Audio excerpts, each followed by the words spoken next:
Before sunrise reaches the cliffs of western Thebes, the stone already seems to remember. The terraces of Deir el-Bahari lie pale against the desert wall, half temple, half mirage, built where the Nile Valley opens into a stage of limestone and light. In the cool hour before heat, the long colonnades appear almost weightless, as if they were not cut by human hands but drawn out of the cliff by some older will. Yet below this calm geometry, the ground has yielded a stranger story. Broken statues, severed faces, fragments of royal bodies, painted blocks torn from walls, names damaged, images altered, a reign dismantled stone by stone and then scattered into silence. The mystery begins not with a battlefield, but with a woman whose power first moves through ritual. Hatshepsut stands at the centre of a world where rule is not merely administration, and kingship is not simply a matter of blood. In Egypt's 18th dynasty, the throne is wrapped in sacred performance. A king is the living link between gods and land, between Nile flood and harvest, between the visible kingdom and the invisible order called Ma'at. To sit on that throne is to claim more than command. It is to claim cosmic necessity. And Hatshepsut's first path toward that impossible claim does not begin as a warrior's path. It begins in the temple, in the incense-heavy presence of Amun, where a royal woman could hold a title that sounded ceremonial but carried a dangerous kind of closeness to power, God's wife of Amun. Before we go deeper, take a moment to like the video and subscribe if this is the kind of history and mystery you enjoy, because the story that follows is not the simple tale of a queen who wanted more, or a male pharaoh who hated her for it. It is stranger, more political, and in some ways more human. It is a story about how sacred office can become royal authority, how a child king's regency can turn into a co-rule, how statues can be killed without a body being touched, and how later generations can try to correct the past by damaging it. The evidence remains incomplete, but what survives in the record suggests that Hatshepsut's challenge was not forbidden because it was hidden. It was forbidden because it stood in plain sight, carved into temple walls, crowned in stone, and written in the grammar of kingship itself. Thebes in her time is not merely a city, it is a religious engine. On the east bank, Karnak grows like a stone forest around the cult of Amun-Ra, whose priests command ritual knowledge, temple wealth, agricultural estates, workshops, storehouses, processions, and a language of divine legitimacy that no ruler can afford to ignore. On the west bank, cliffs and desert valleys hold the dead, the royal mortuary temples, the routes of funerary processions, the places where kings are transformed from bodies into eternal presences. The living and the dead face one another across the Nile, and each morning the sun makes the crossing visible. In this landscape, politics is never only politics. A priest's chant, a festival bark, a temple inscription, a statue placed in the correct court beneath the correct god can do work that armies cannot do. It can persuade memory. Hatshepsut is born into this world not as an outsider, but as a royal daughter of the highest order. She is linked to the dynasty that has thrown out foreign rulers, reunified power, expanded Egypt's reach, and elevated Thebes into a sacred capital of imperial confidence. The kings before her have turned Amun into the god of victory and restoration. The royal house depends on him, and he depends, in a very practical earthly sense, on the royal house. A woman who holds the title God's wife stands near the heart of that exchange.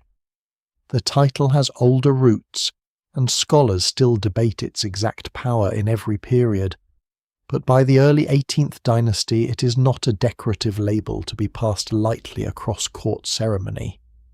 It belongs to elite royal women, often queens or queen mothers, and places them in the ceremonial life of the temple in a way that binds female royal status to the authority of Amun himself. That detail matters because Hatshepsut's later rise is sometimes flattened into an act of ambition, as if she simply steps over a boundary one morning and declares herself king. Ancient power rarely works so cleanly. The boundaries approach slowly, through titles, images, rituals, regencies, and precedents that can be stretched before they break. Her authority first appears as something familiar enough to be tolerated. She is a royal woman. She is connected by birth to kings and by marriage to kings. She has a priestly role tied to Amun. She belongs inside the palace and inside the temple. Her hands can appear in ritual without causing the world to shudder, but a religious position can become a political foothold when the throne itself grows uncertain. And in Egypt, the smooth surface of divine kingship often hides a more fragile human machinery beneath it. The man whose death opens the path is Thutmose II, Hatshepsut's husband and half-brother, a king whose reign is less monumental than the shadows cast by those who follow him. His place in the story has gained renewed attention because the royal dead, too, can return as evidence. The recent identification of a tomb in the Theban mountain as belonging to Thutmose II has made his absence feel newly present. A king who once seemed almost like a genealogical bridge becomes again a person around whom architecture, burial, succession, and uncertainty gather. His death leaves the throne to Thutmose III, a legitimate heir but not yet a ruler able to command Egypt alone.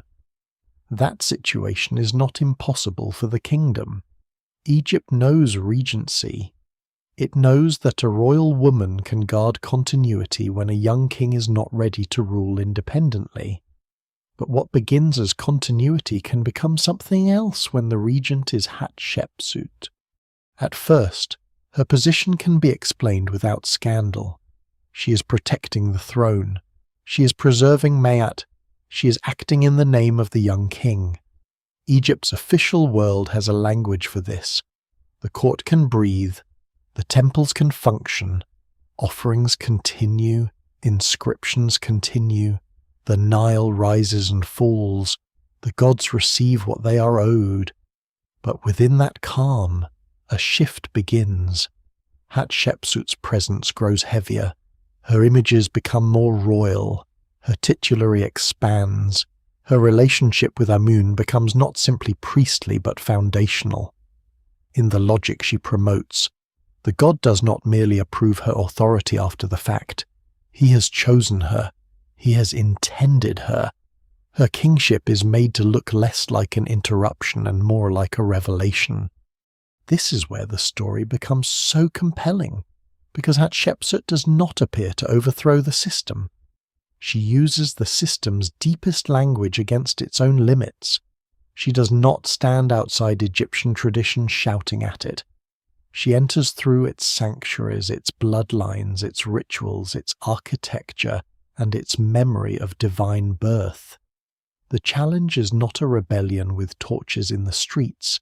It is a transformation staged in stone. A woman who begins as priestess, queen, and regent becomes a king by persuading Egypt's sacred grammar to make room for her. That room was not natural. It had to be made. It had to be defended. It had to be repeated in image after image until it became visible enough to be true. And yet visibility is dangerous. Centuries later, and even in the hands of modern excavators, that danger is still present in the broken remains. Many of Hatshepsut's statues from Deir el-Bahari were found shattered, buried, displaced, their royal faces broken and bodies reduced to pieces.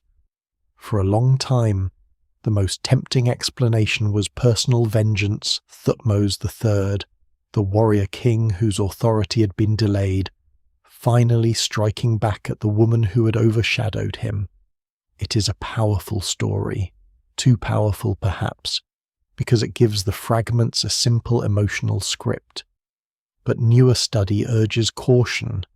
Some destruction may indeed belong to a campaign against her memory, yet the treatment of statues can also involve ritual deactivation, reuse of stone, and practical reshaping of monuments after political needs changed.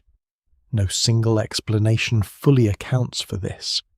The violence against her image is real, but its motive may not be as simple as hatred. That complexity deepens the darkness rather than softening it. To destroy a statue in Egypt is not merely to tidy a temple. A statue can carry presence. A name can preserve being. A royal image can keep a ruler active in cult, offering, and memory. To damage such things is to interfere with survival itself, at least within the Egyptian imagination of eternity. If Hatshepsut's monuments were altered, dismantled, buried, or reassigned, the act belongs to a world where political correction and sacred danger overlap. Her body had died, but her kingship remained visible. Her names remained active. Her face still stood among the gods. Someone, or some later policy, decided that this was a problem.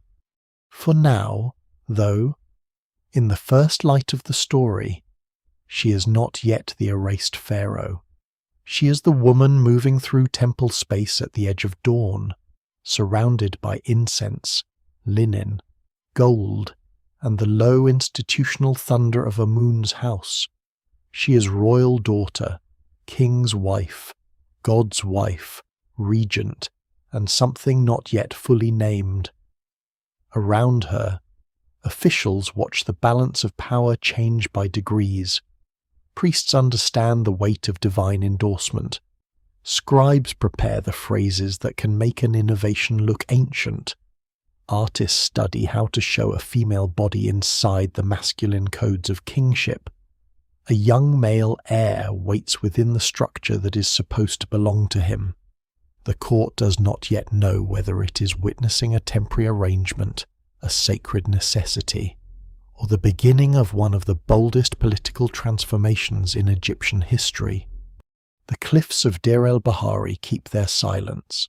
The broken statues wait beneath the dust. Karnak stands across the river, still tied to the god whose approval will become the key to everything.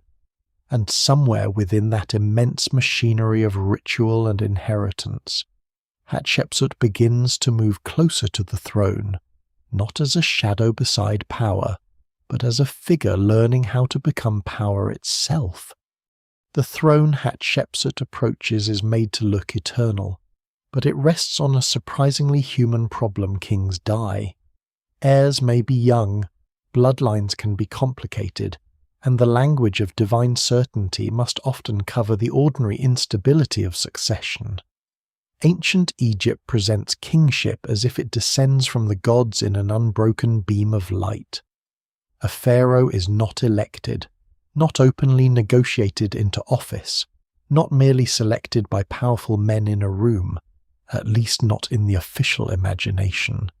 He is born for rule, chosen by divine forces, placed on earth to maintain Mayat, and then remembered as part of a sacred chain that reaches backward into myth.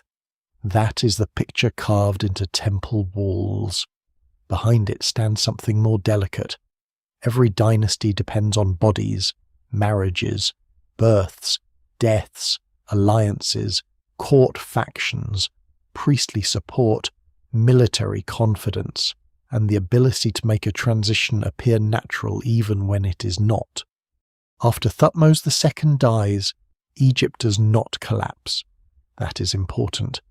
There is no obvious sign that the kingdom suddenly falls into chaos, or that foreign enemies pour across its borders because the throne has become vacant. The machinery of state is too strong for that, and the early 18th dynasty has already built a powerful administrative and military foundation. Yet stability at the surface does not mean certainty beneath it. Thutmose III inherits the kingship, but he is still too young to rule alone. Hatshepsut, a senior royal woman, steps into the role that makes sense. She can serve as regent. She can protect the continuity of the throne. She can stand in the ceremonial and political space between a dead king and a future adult ruler. To the court, this arrangement may have seemed not only acceptable, but necessary. Regency is a quiet kind of power because it claims to be temporary. It does not announce itself as ambition, it presents itself as service. The regent acts for someone else, speaks in the interest of dynastic survival, and shields the throne from interruption. That makes it very difficult to oppose at first, especially when the regent is a woman with impeccable royal credentials and religious authority. Hatshepsut is not a distant aunt or a palace outsider. She's a daughter of Thutmose I, connected to a respected royal line, wife of Thutmose II, and a figure already tied to the rituals of Amun. Her position allows her to appear as the guardian of legitimacy rather than its rival. What survives in the record suggests that her earliest authority does not need to be explained as a sudden seizure. It grows out of a practical gap in kingship, and practical gaps are where Egyptian ideology must work hardest. The young Thutmose III remains king. That fact never entirely disappears, and it gives the story its most unusual shape. Hatshepsut does not simply replace him in the way one ruler replaces another after death. Instead, Egypt enters a period in which two royal presences occupy the same political world. This is not easy to reduce to modern categories. Scholars still debate how to describe the arrangement at different moments: regency, co-rule, dominance, partnership, or carefully managed overshadowing. The evidence is uneven because monuments are not neutral diaries. They are instruments of royal messaging.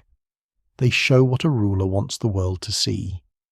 And Hatshepsut becomes exceptionally skilled at making the world see her authority as divinely planned. The problem she faces is not just that she is a woman. Egypt had known powerful royal women before her, and queens could act with enormous influence. Queen mothers could protect dynasties. Royal wives could appear in ritual beside kings. Women could own property, manage estates, make offerings, commission objects, and wield social authority in ways that surprise people who imagine the ancient world too simply. But kingship itself is strongly coded male. The office of pharaoh is imagined through the masculine body of Horus, through the sonship of the sun god, through images of smiting enemies, presenting offerings, running ritual races, wearing crowns, and performing roles inherited from generations of male rulers. A queen can be indispensable, but a king is supposed to be the axis. Hatshepsut's challenge is therefore not to prove that a woman can be important. That would not be enough. Her challenge is to show that she can inhabit the office, whose visual and theological language expects a male body. This is why the succession crisis matters so deeply. If Thutmose III had already been an adult, secure, battle-tested, surrounded by his own loyal officials, and fully established in temple and army, Hatshepsut's path would have looked very different, perhaps impossible. If Thutmose II had left no male heir at all, Egypt might have faced another kind of dynastic problem, perhaps one in which Hatshepsut's claim could be framed more openly through bloodline and necessity. Instead, the kingdom has a living male king who is not yet able to rule alone. That creates a narrow and ambiguous space. Hatshepsut can act because the throne needs protection, but the more effectively she acts, the more she risks becoming something larger than a protector. The regent who preserves the throne begins to stand so close to it that the difference between guarding kingship and possessing it grows harder to see. The court around her must have understood the danger in degrees. Officials in ancient Egypt live by proximity to royal favour. Their careers depend on the right names carved in the right places, on the right offerings made to the right ruler, on loyalty that can survive political change. They must decide not only who has power today, but whose memory will remain safe tomorrow. Under Hatshepsut, many officials flourish. The most famous is Senenmut, whose name becomes attached to building works, administration, and the orbit of royal confidence. Though later imagination has often carried him beyond what the evidence securely proves, he is one of several figures who show that Hatshepsut's rule is not a solitary act. No pharaoh rules alone, and certainly no unconventional pharaoh can rule without a network. Scribes, architects, priests, treasurers, overseers, and court officials all help translate her authority into visible fact. The religious establishment is just as essential. Amun's cult gives Hatshepsut a language stronger than convenience. A regency can be temporary, but divine choice can be eternal. If Amun desires her kingship, then her rule is not an accident of a young heir's age. It becomes part of cosmic order. That is the brilliance of the claim, and also its pressure point. The god's will has to be displayed, repeated, narrated, and monumentalized. The walls must say that her accession is not disorder. The statues must show that her body belongs among kings. The festivals must carry her image through sacred space. The people who participate in ritual may not need to understand every political calculation behind it. They need to see that the temple order continues and that the gods are not offended. Yet there is a tension here that no amount of smooth carving can entirely erase. Thutmose III is not absent. He is growing older. He has his own royal identity, his own future, and eventually his own military reputation. Later he will become one of Egypt's great warrior kings, associated with campaigns that extend Egyptian power deep into the Levant and beyond the older limits of imperial ambition. But during Hatshepsut's ascendancy, he occupies a strange position inside his own inheritance. He is king, yet not the dominant royal image. He is legitimate, yet another legitimacy rises beside him and sometimes above him. The evidence remains incomplete, so it is difficult to know the private emotional reality behind this arrangement. It is tempting to imagine resentment, humiliation, or cold patience, but those are modern instincts filling gaps. What can be seen more clearly is the political structure Hatshepsut's authority expands while Thutmose III's independent kingship is deferred.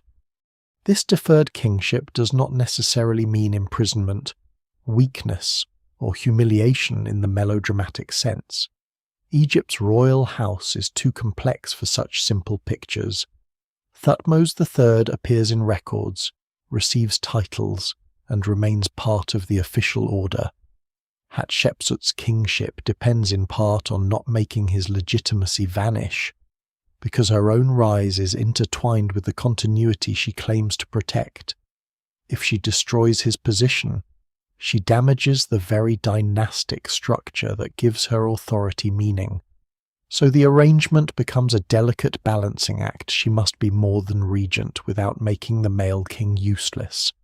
She must become pharaoh without presenting herself as a destroyer of succession. She must challenge expectation while insisting she is restoring order. That is the quiet drama beneath the polished surfaces of early 18th dynasty Egypt. The throne is never empty in the official story, and yet it is uncertain enough to let Hatshepsut step forward.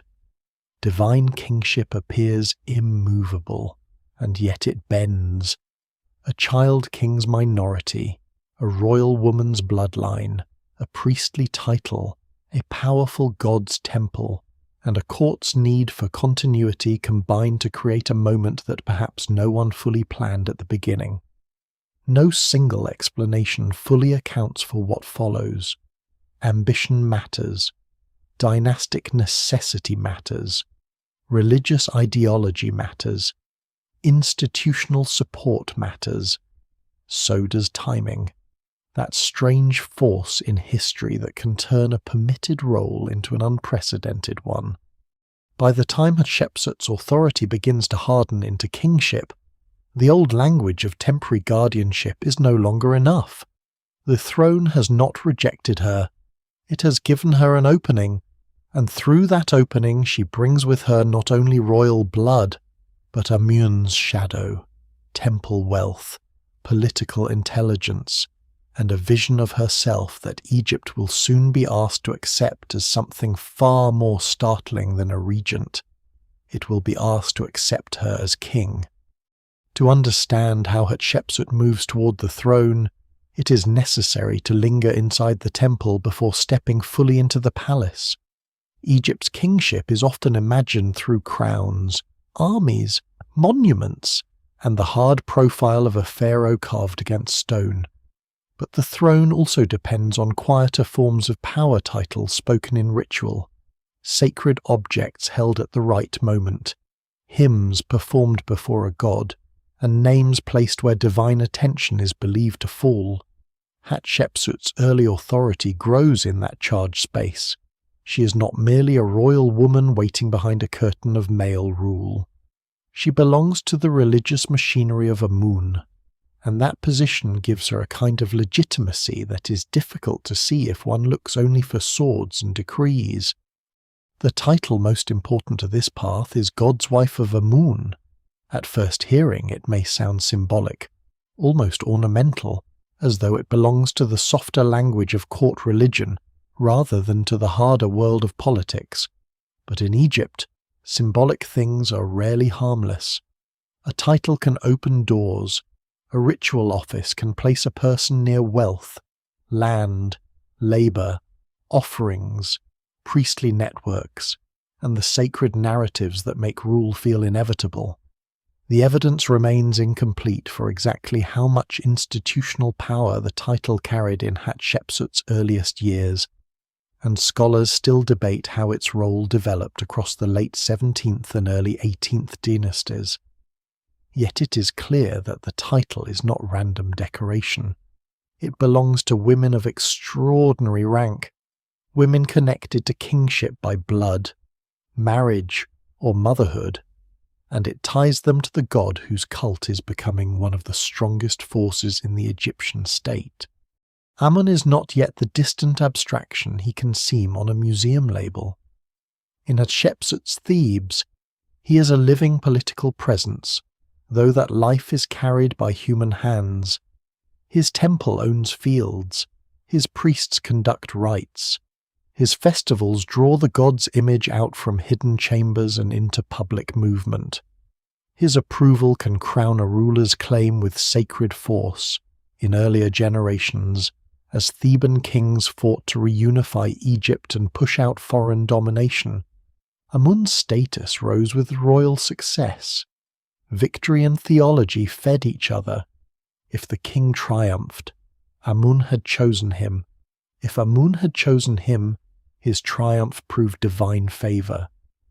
By Hatshepsut's lifetime, no ambitious ruler in Thebes could ignore the god's power, because Amun is more than a deity of private devotion.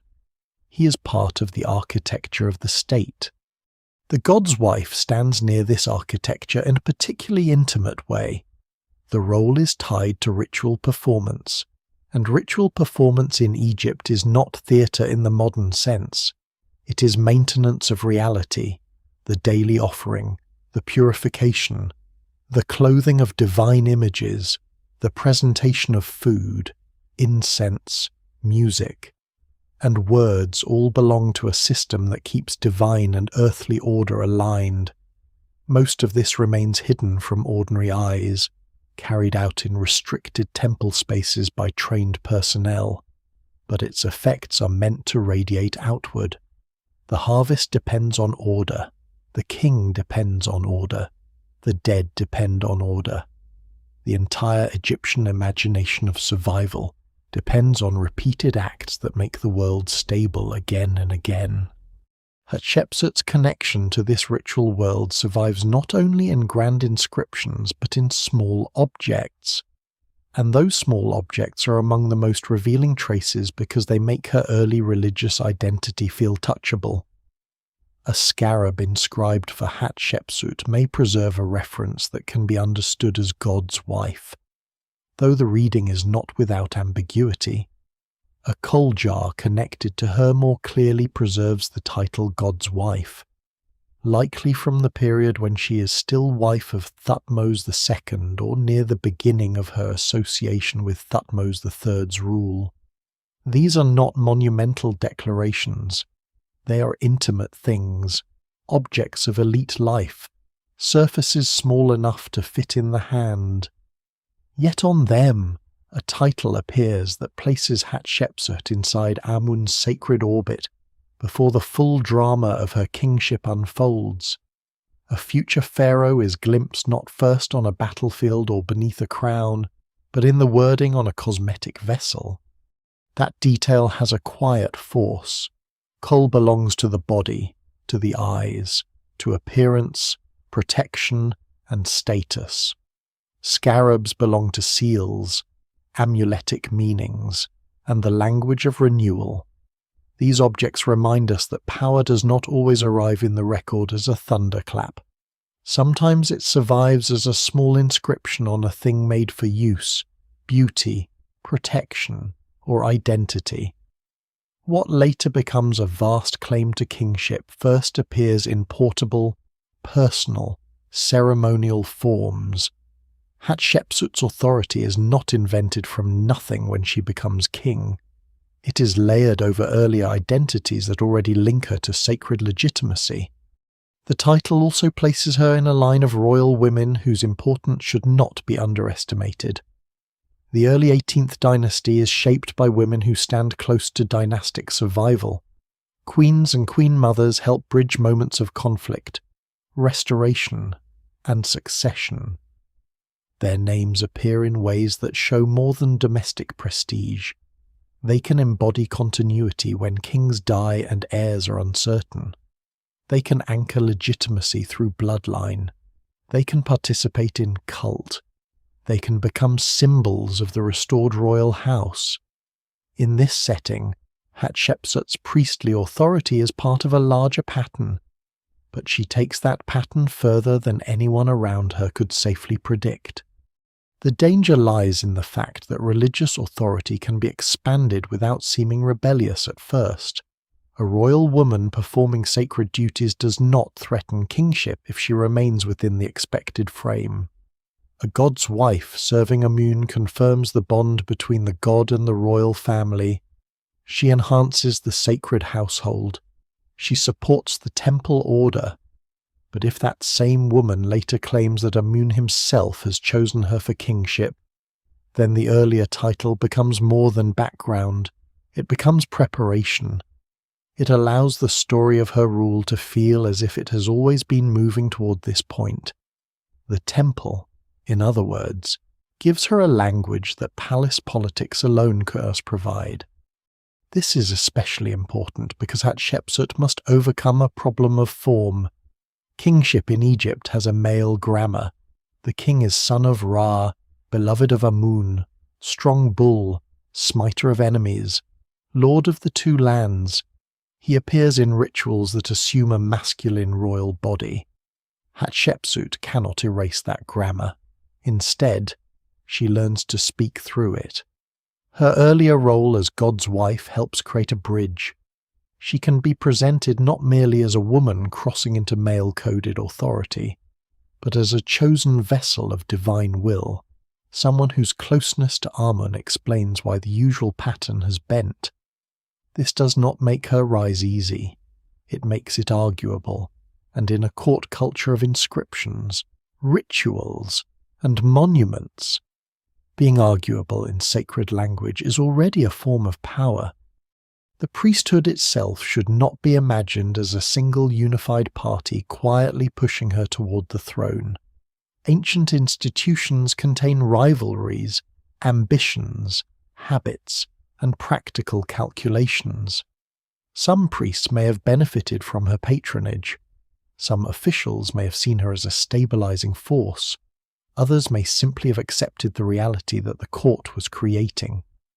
The record does not allow us to reconstruct every private allegiance. But what survives suggests that Hatshepsut understood the central truth of Theban politics. A ruler who controls the story of Amun's favor controls one of the strongest arguments for rule in Egypt. This is why the temple is not a side scene in her story. It is the deep chamber where her kingship becomes thinkable. At Karnak, at Deir el-Bahari, in inscriptions of divine birth and sacred election, Hatshepsut's rule will be wrapped in the will of Amun until it appears not as a violation of order, but as its fulfillment. The young Thutmose III may hold the inherited throne, but Hatshepsut holds something more difficult to measure: the ability to make divine language gather around her. Long before she is shown with the false beard, long before statues present her in the stance of kings, long before later hands damage her names, she has already entered the most powerful sanctuary in Egypt's political imagination. There, amid incense, polished stone, linen, oil, and hidden ritual, the priestess begins to become unavoidable. The young king at the center of this arrangement is present almost like a shadow cast before noon, visible, legitimate, and yet not strong enough at first to define the shape of the day. Thutmose III inherits a throne already heavy with expectation. He belongs to the royal house. He carries the male line of succession, and in formal terms he is the pharaoh after Thutmose II. Egypt does not need to invent him. His kingship is real, but reality in ancient monarchy has layers, and the layer that matters most in daily rule is not simply the existence of a crowned heir. It is the ability to govern, to command officials, to appear in ritual with independent authority, to speak as the living king without another figure standing in the doorway of power. In his earliest years, that doorway is held by Hatshepsut. This is not strange at first. A young ruler requires guidance, and Egypt has a practical sense of continuity beneath its sacred language. The land cannot wait for a child to become an adult before offerings are made. Labor is organized, expeditions are commissioned, taxes are gathered, and temple rites are performed. The state must continue breathing. Hatshepsut's regency answers that need. She can act as the steady hand of the royal house, preserving the throne until the king is ready to carry its full weight. In the beginning, this position may have seemed almost conservative. She is not breaking the structure. She is protecting it. She is ensuring that the gods receive their due, that officials know where authority flows, and that the royal name of Thutmose III does not enter the world as a point of weakness. Yet a regency is never only a pause. It is a space in which habits form. Orders go out under the authority of the regent. People seeking favor learn whose attention matters.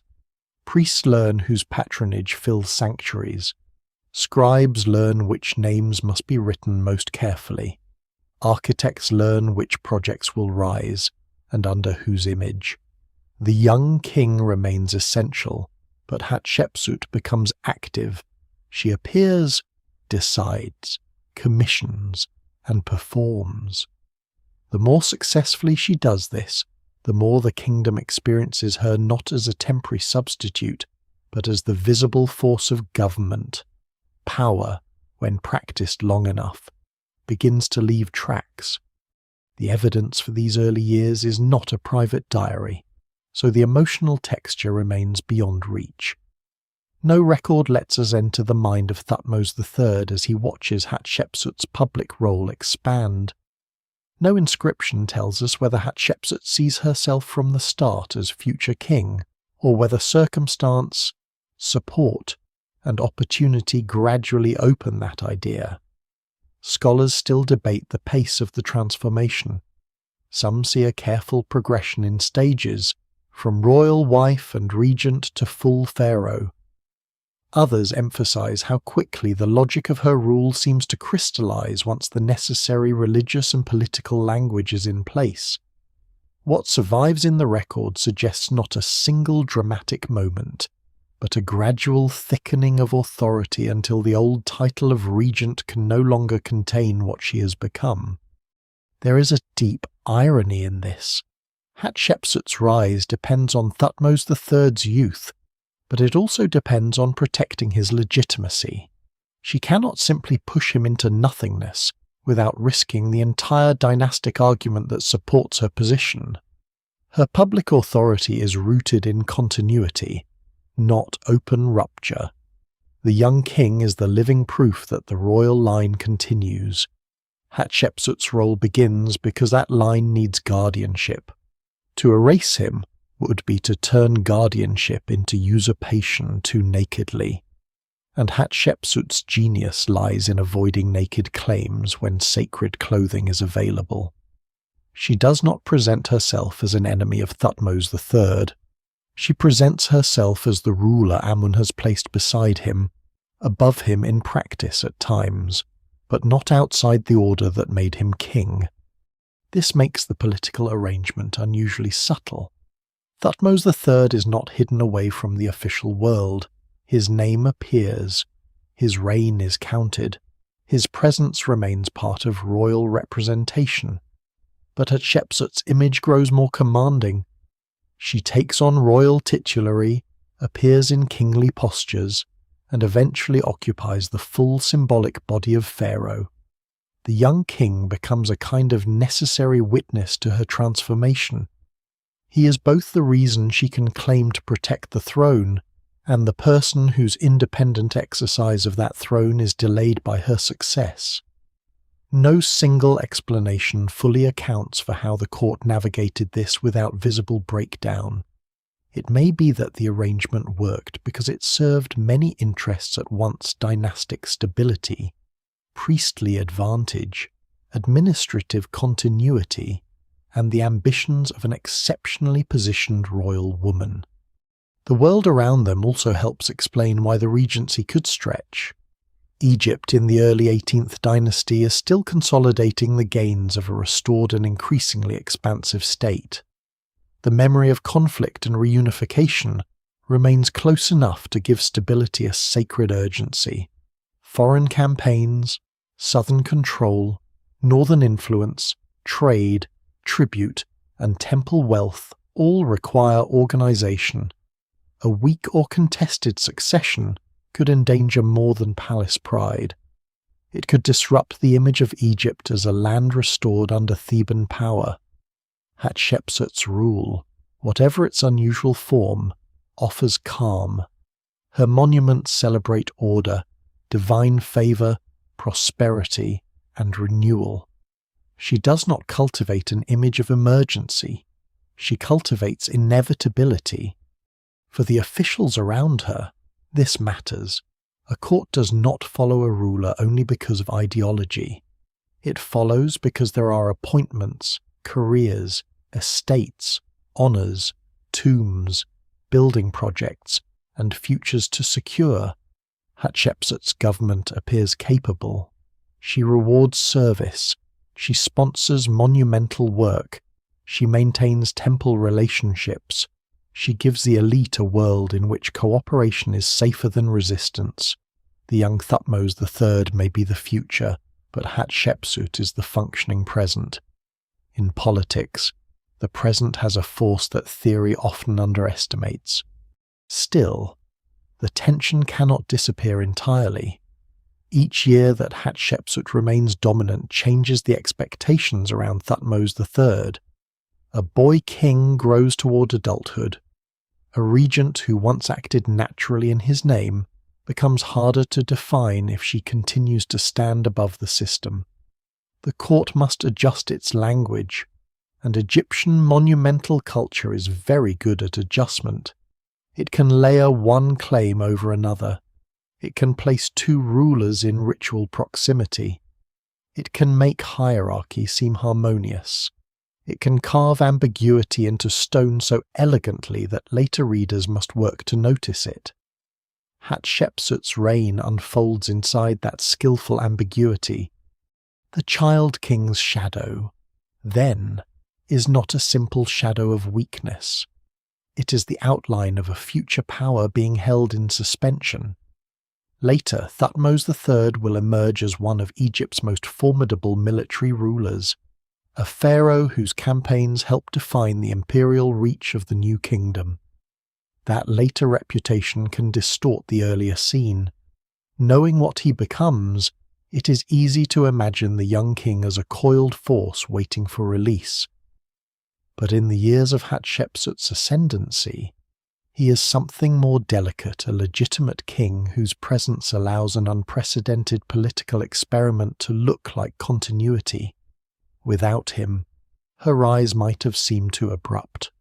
With him, it can begin as service and then become something far larger. Hatshepsut understands, or at least her regime acts as if it understands, that the safest revolution is the one disguised as preservation. She does not need to announce that the old world has ended. She needs to show that the old world has chosen her as its guardian, then as its embodiment. The young king's minority gives her time. Amun's favour gives her language. The court gives her hands. The temples give her space. And as the years pass, Egypt grows accustomed to seeing her where power gathers. At first, she stands in the child king's shadow. Then, almost imperceptibly, the light changes, and it is Thutmose III who seems to stand in hers. The power Hatshepsut gathers is not confined to the palace, because in Thebes the palace cannot be cleanly separated from the temple. A modern eye may look for government in offices, armies, treasuries, and written commands, and all of those matter in ancient Egypt. But the deeper current of authority moves through ritual. Every offering placed before a god, every festival procession that carries a divine image through the streets, every inscription that names a ruler as beloved of Amun, every block set into a sacred wall helps construct the political world. Kingship is made visible not once, at coronation, but repeatedly, almost obsessively, in ceremonies that tell Egypt the universe still recognizes its ruler. Hatshepsut's rise depends on this repetition. She does not merely hold power. She teaches Egypt to see her holding it. At Karnak, the god Amun's presence is hidden, but his influence is public. His statue rests within restricted sanctuary space, approached only by purified priests and the king, or those acting in the king's ritual capacity. Yet during festivals, the god comes outward. His sacred bark is carried in procession, moving through temple courts and along ceremonial routes, turning stone architecture into a kind of sacred theatre. People who never enter the deepest chambers can still witness the god's movement, hear the sound of priests, see the glitter of ritual equipment, and feel that the divine world has briefly stepped into the human one. In such moments, royal legitimacy is not abstract. It passes before the eyes. If Hatshepsut's name and image accompany Amun's rituals, if she is shown making offerings, receiving favour, building for the god, and standing where kings stand, then her authority becomes part of the experience of sacred order. This is why temples are never passive backgrounds in her story. They are engines of persuasion. A temple wall is a political document written in eternity's preferred material. A relief does not simply decorate a surface. It makes a claim permanent, or tries to. It shows a ruler embraced by a god, crowned by divine hands, led into sacred space, offering wine, incense, milk, bread, flowers, meat, and precious objects. These scenes may look repetitive to a casual viewer, but repetition is the point. The same visual grammar says again and again that the ruler performs the necessary acts and the gods accept them. In Egypt's ideology, acceptance by the gods is not a private spiritual feeling. It is proof that the land remains aligned with cosmic order. Hatshepsut understands the force of that language. Her monuments do not ask Egypt to imagine her as a rebel. They ask Egypt to recognize her as the one through whom ritual continues most perfectly. This is a subtle but powerful shift. A woman claiming power through personal will might be vulnerable to accusation. A woman presented as the chosen agent of Amun occupies a different category. Her authority becomes less a disruption than an answer to divine intention. The evidence remains incomplete, and no surviving source gives us the full strategy behind her court's messaging. But the pattern is clear enough: temple ritual, divine election, royal imagery, and building programs all work together to make her kingship appear not improvised, but ordained. Offerings are central to this political theology. To feed the gods is to sustain the bond between heaven and earth, but temples also consume real resources: fields, herds, workshops, labourers, and administrators support the daily cycle. The god receives bread and beer, but the temple also receives wealth, and that wealth supports human institutions. Under a strong ruler, temples prosper.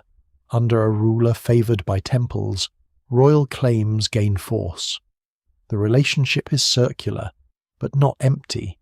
It produces buildings, offices, careers, grain movement, craft production, and visible prosperity. When Hatshepsut builds for Amun, she is not only expressing devotion, she is investing in the institution that can proclaim her legitimacy in the most sacred language available.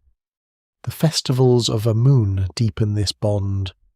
The beautiful festival of the valley, in particular, connects the East Bank temples with the West Bank mortuary landscape, carrying the god toward the realm of royal ancestors and funerary cults. The procession links living king, hidden god, dead rulers, and the people of Thebes in one ceremonial movement across the Nile. It is difficult to overstate the significance of such a route for Hatshepsut, whose great mortuary temple rises at Deir el-Bahari against the western cliffs. Her architecture does not merely sit in the desert, it participates in a sacred geography. The temple's terraces, ramps, colonnades, chapels, and reliefs turn the cliff face into a statement of divine order and royal permanence. The building seems to grow from the mountain, but politically it grows from ritual. A surprising detail lies in how carefully this sacred geography is managed. Deir el-Bahari is not an empty spot chosen only for beauty, though its beauty is undeniable. It stands near the earlier mortuary temple of Mentuhotep II, the Middle Kingdom ruler who reunited Egypt centuries before. By building in that landscape, Hatshepsut places herself near a memory of restoration and legitimate renewal. The choice allows her reign to echo older kingship, not as imitation alone, but as historical association. She's not simply a new ruler with an unusual claim. She becomes part of a line of saviors, restorers, builders, and divinely supported monarchs. Stone, location, and memory work together. The priestly networks surrounding these monuments are equally important, though harder to see. priests do not leave behind the same kind of singular heroic profile that later storytelling prefers. Their power is institutional, cumulative, and often anonymous. They manage ceremonies, temple estates, sacred calendars, offerings, records, and access to divine images. They help decide what is performed, preserved, and repeated. A ruler can command, but ritual specialists make command appear sacred. Hatshepsut's rise requires their cooperation, or at least the cooperation of enough of them to make her religious claims function. Scholars still debate the exact balance between royal control and priestly agency in this period, but it is clear that no pharaoh, male or female, can rule Thebes successfully while standing entirely apart from Amun's house. This does not mean Hatshepsut is merely a puppet of priests. That idea is too simple. It also does not mean the priesthood unanimously invents her kingship for its own advantage. Institutions rarely move with one mind. What the evidence suggests is a convergence of interests.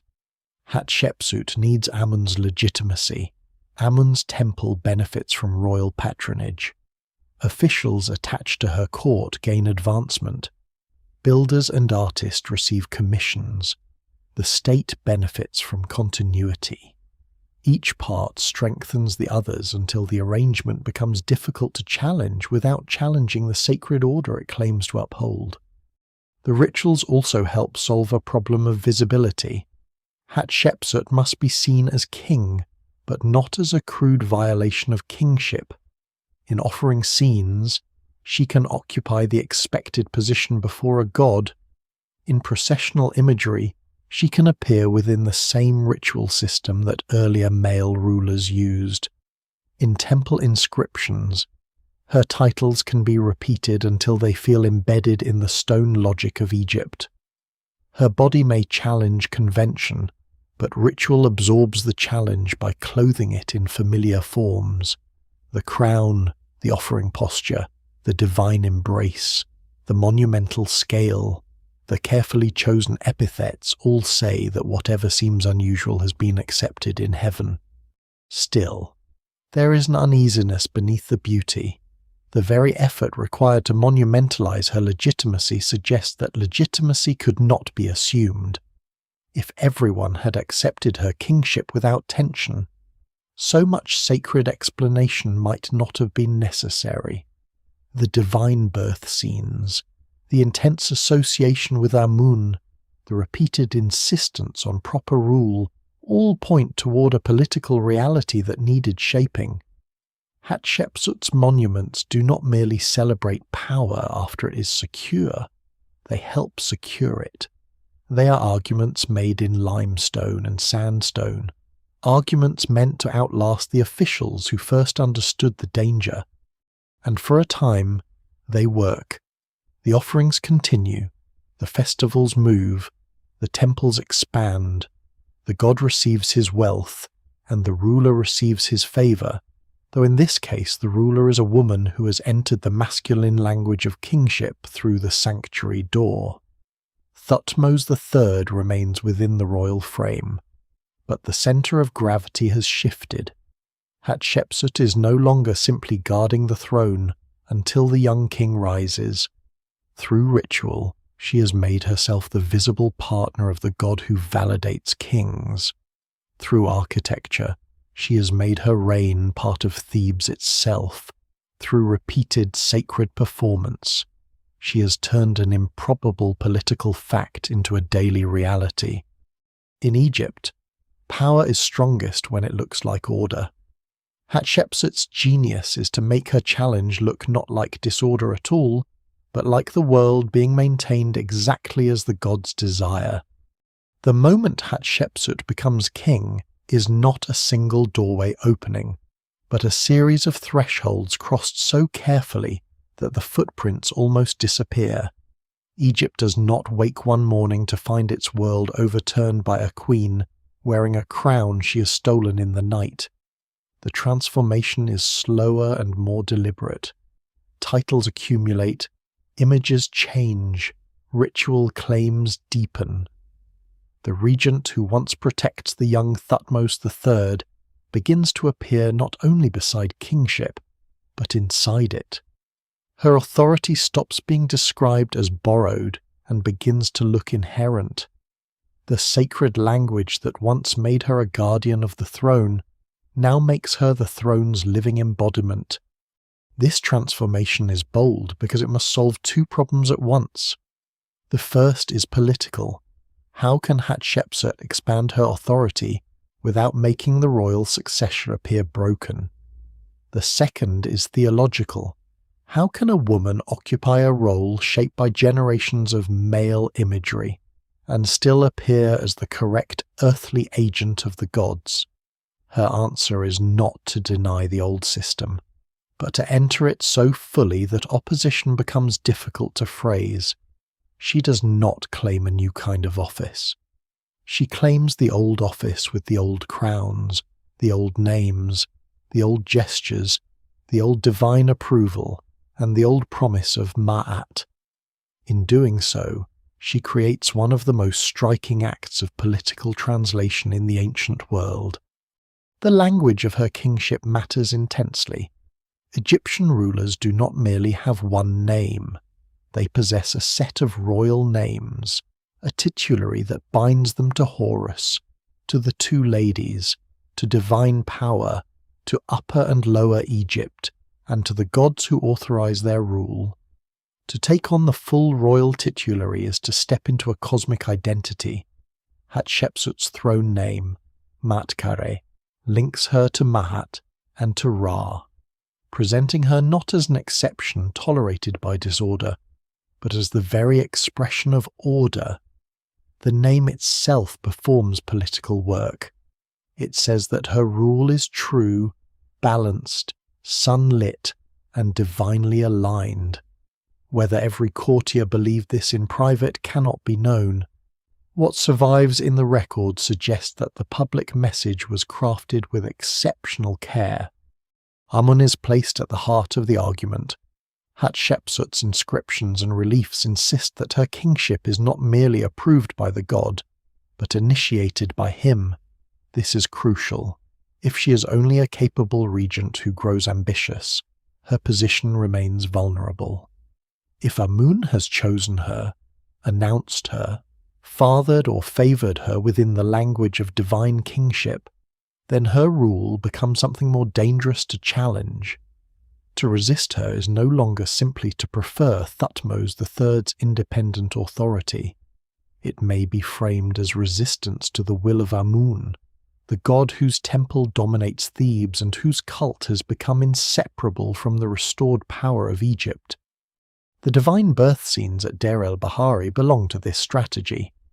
They place Hatshepsut's existence inside a sacred narrative long before her coronation, presenting her as destined for rule by divine intention.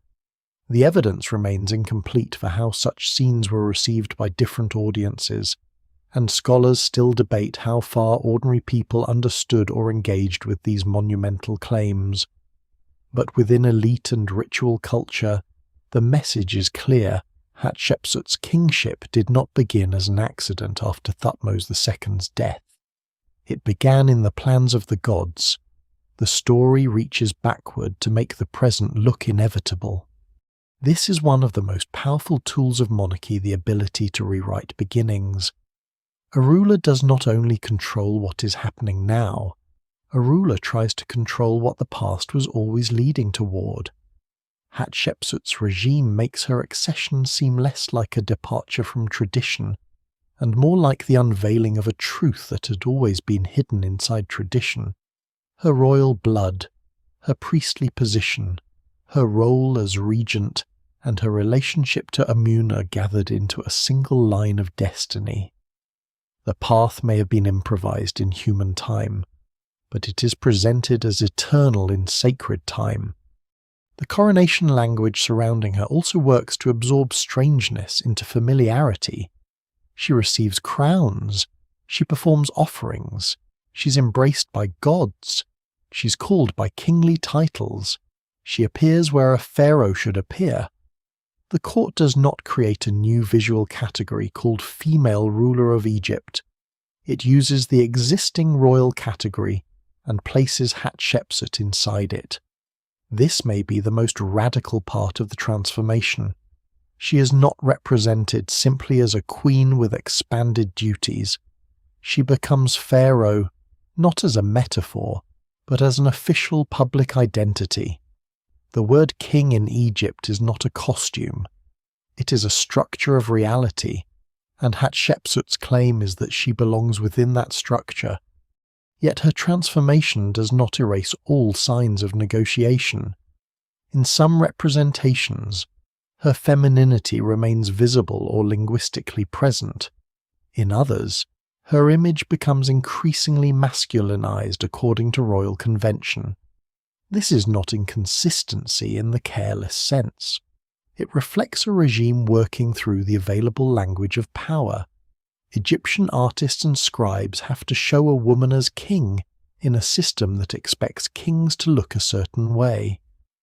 Over time, the solution leans toward the established form.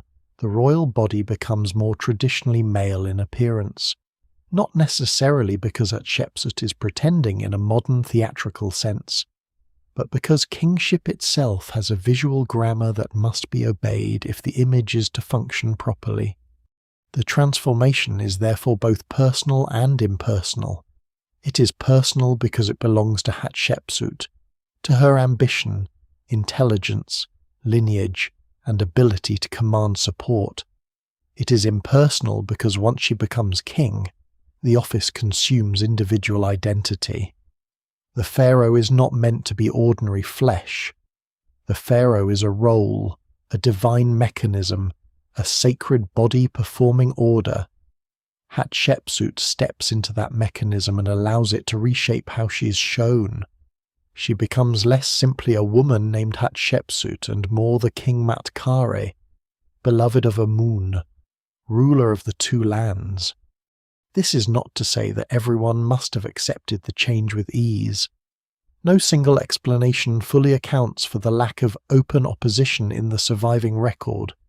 Perhaps the court benefits too much from stability to resist. Perhaps Thutmose III's youth delays any challenge. Perhaps Amun's priesthood and royal officials find her patronage too valuable. Perhaps the memory of earlier dynastic uncertainty makes a functioning ruler preferable to a doctrinally perfect one. Perhaps all of these factors work together. Ancient power often survives not because everyone believes, but because enough people benefit, enough people hesitate, and enough sacred language makes disagreement costly. What is remarkable is how successful the transformation appears to be while it lasts. Hatshepsut does not rule as a brief anomaly quickly corrected. Her reign leaves buildings, inscriptions, statues, expeditions, administrative traces, and a monumental confidence that cannot be dismissed as fragile theatre. She governs long enough for her kingship to become part of Egypt's physical landscape. The forbidden challenge, if it may be called that, is not whispered in hidden chambers. It is carved openly into temple walls. It stands in colonnades. It moves through festivals. It receives offerings. It speaks with the authority of stone. And beside it all, Thutmose III remains. That is the unresolved pressure inside the story. Hatshepsut becomes king without removing the male king whose existence first justified her regency. Egypt is asked to hold two truths at once. Thutmose III is the rightful pharaoh, and Hatshepsut is the pharaoh whose presence dominates the sacred and monumental world. The balance is astonishing, and it cannot last forever. But for a time, under the cliffs of western Thebes and within the courts of Amun, it holds. The woman has crossed the threshold. The priestess is no longer only the god's servant, no longer only the king's widow, no longer only the guardian of a young heir. She has become the king herself, and Egypt, with all its love of order, now has to make that impossible fact look eternal. Once Hatshepsut becomes king, her body must be taught to speak a language Egypt already understands. This is one of the strangest and most revealing parts of her reign, because the transformation does not happen only in titles or temple claims. It happens in stone, paint, proportion, clothing, posture, and the carefully controlled signs of royal presence. A pharaoh's body in Egyptian art is never merely a portrait. It is an instrument of kingship.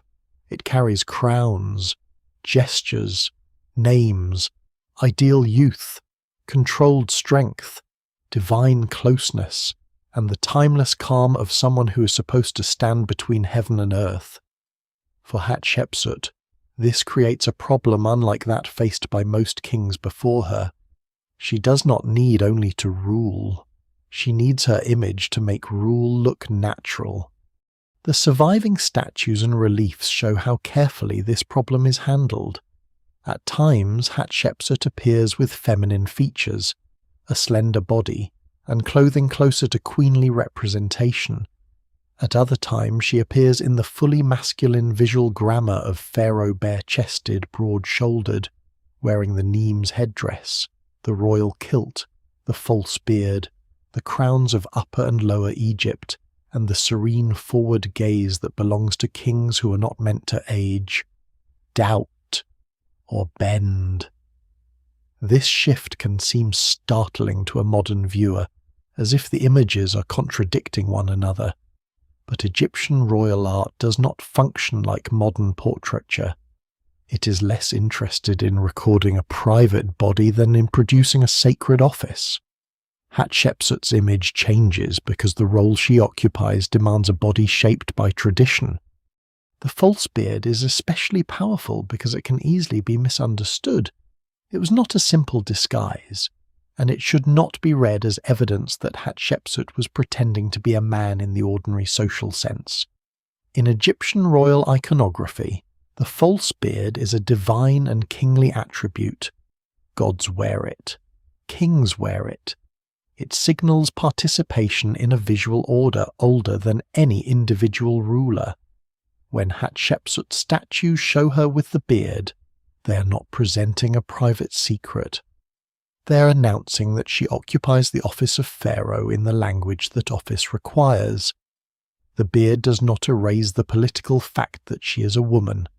It absorbs that fact into a sacred form powerful enough to survive public display. Crowns do similar work. The white crown of Upper Egypt, the red crown of Lower Egypt, the double crown of the United Land, the Nemes headdress, and other royal forms do not merely decorate the head. They transform the figure beneath them into the holder of territories, rituals, and divine obligations.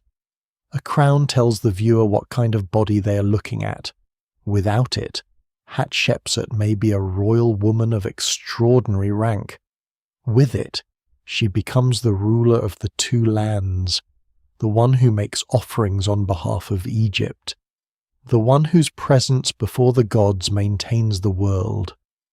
The crown performs a sentence in visual form, and the sentence is repeated until it becomes difficult to deny. The sculptors who shaped Hatshepsut's statues had to balance innovation with obedience. Too much novelty would weaken the image. Too much conventional masculinity might make the historical woman disappear entirely. The solutions vary across time and context. Some statues preserve a softness in the face, a curve of cheek or mouth that modern viewers often identify as feminine, though caution is needed because Egyptian idealization can mislead modern eyes. Others seem almost indistinguishable from statues of male pharaohs, except for the inscriptions that name Hatshepsut. This is one of the surprising details of her visual record. Sometimes the key to recognizing her is not the body at all, but the name carved beside or upon it. The image says king. The inscription says Hatshepsut.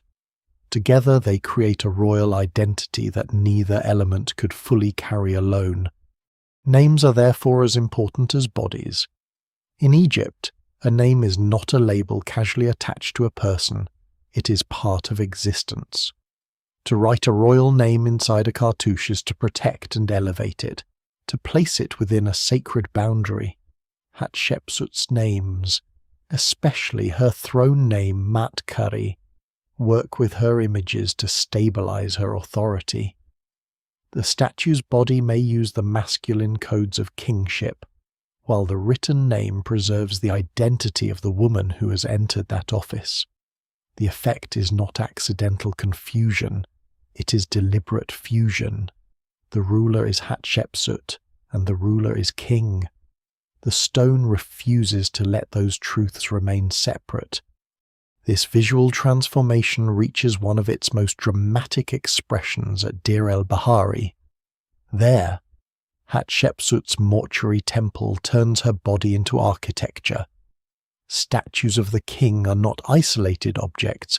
They stand as part of terraces, colonnades, ramps, shrines, and sacred pathways. Some present her as osiride, arms crossed, body wrapped in the stillness of eternal kingship, attached to pillars like royal presences growing out of the building itself. These figures do not invite intimacy. They create rhythm, authority, and inevitability. One royal body becomes many. The temple repeats her until she seems woven into the cliff. Even if an individual statue is damaged, the structure remembers the pattern. The sphinxes associated with her monuments add another layer. A sphinx combines a royal human head with a lion's body, fusing intelligence, kingship, and controlled force. For Hatshepsut, such imagery is not merely impressive. It allows her kingship to occupy a traditional form of royal power without needing a narrative explanation every time. A sphinx does not pause to justify itself. It guards, advances, and exists in the world as royal presence made animal strength. When modern archaeologists piece together fragments of Hatshepsut's sphinxes and statues, they're not simply restoring broken art. They're reassembling the visual machinery by which her reign made itself believable. There is a kind of quiet violence in this machinery too, though not violence against a person. It is the violence of transformation, the pressure placed on one human identity by an office that cannot easily accommodate it. Hatshepsut's public body must become ideal, symbolic, controlled, and, in many contexts, male-coded. The woman who once held priestly and queenly titles is not allowed to appear as merely herself if she wants the full force of pharaonic legitimacy. She must become the shape Egypt recognizes as king. This does not make her less powerful. It shows how power demands surrender as well as command. To rule as pharaoh is to be remade by the images that prove one rules. Scholars still debate how much of this visual shift reflects Hatshepsut's own initiative, court ideology, artistic convention, or later stages in the political development of her reign. The evidence remains incomplete, and the chronology of certain images can be difficult to pin down with absolute certainty, but the broad movement is unmistakable. Her representation increasingly enters the standard repertoire of kingship, and that movement parallels the growth of her authority. The image becomes bolder as the political claim becomes more secure. Art and power do not simply mirror each other, they advance together. This is why the later destruction of her images carries such weight. If statues help make Hatshepsut king, then damaging them can help unmake her kingship after death. A broken nose, a smashed face, a chiseled name, a buried statue body, a reused block. These are not random injuries in a culture that believes images matter. Yet even here, certainty escapes us. Some damage may come from later political erasure. Some may come from ritual deactivation. Some may reflect practical reuse, collapse, quarrying, or the long accidents of time. No single explanation fully accounts for every fragment. Still, the pattern of attack on her royal presence is too pointed to ignore. The body made royal could also be made unacceptable. For a time, however, the images stand. Hatshepsut's face looks out from stone with the calm of a king who expects eternity to obey. The beard is tied beneath the chin. The crowns rise above the brow. The cartouches hold the names.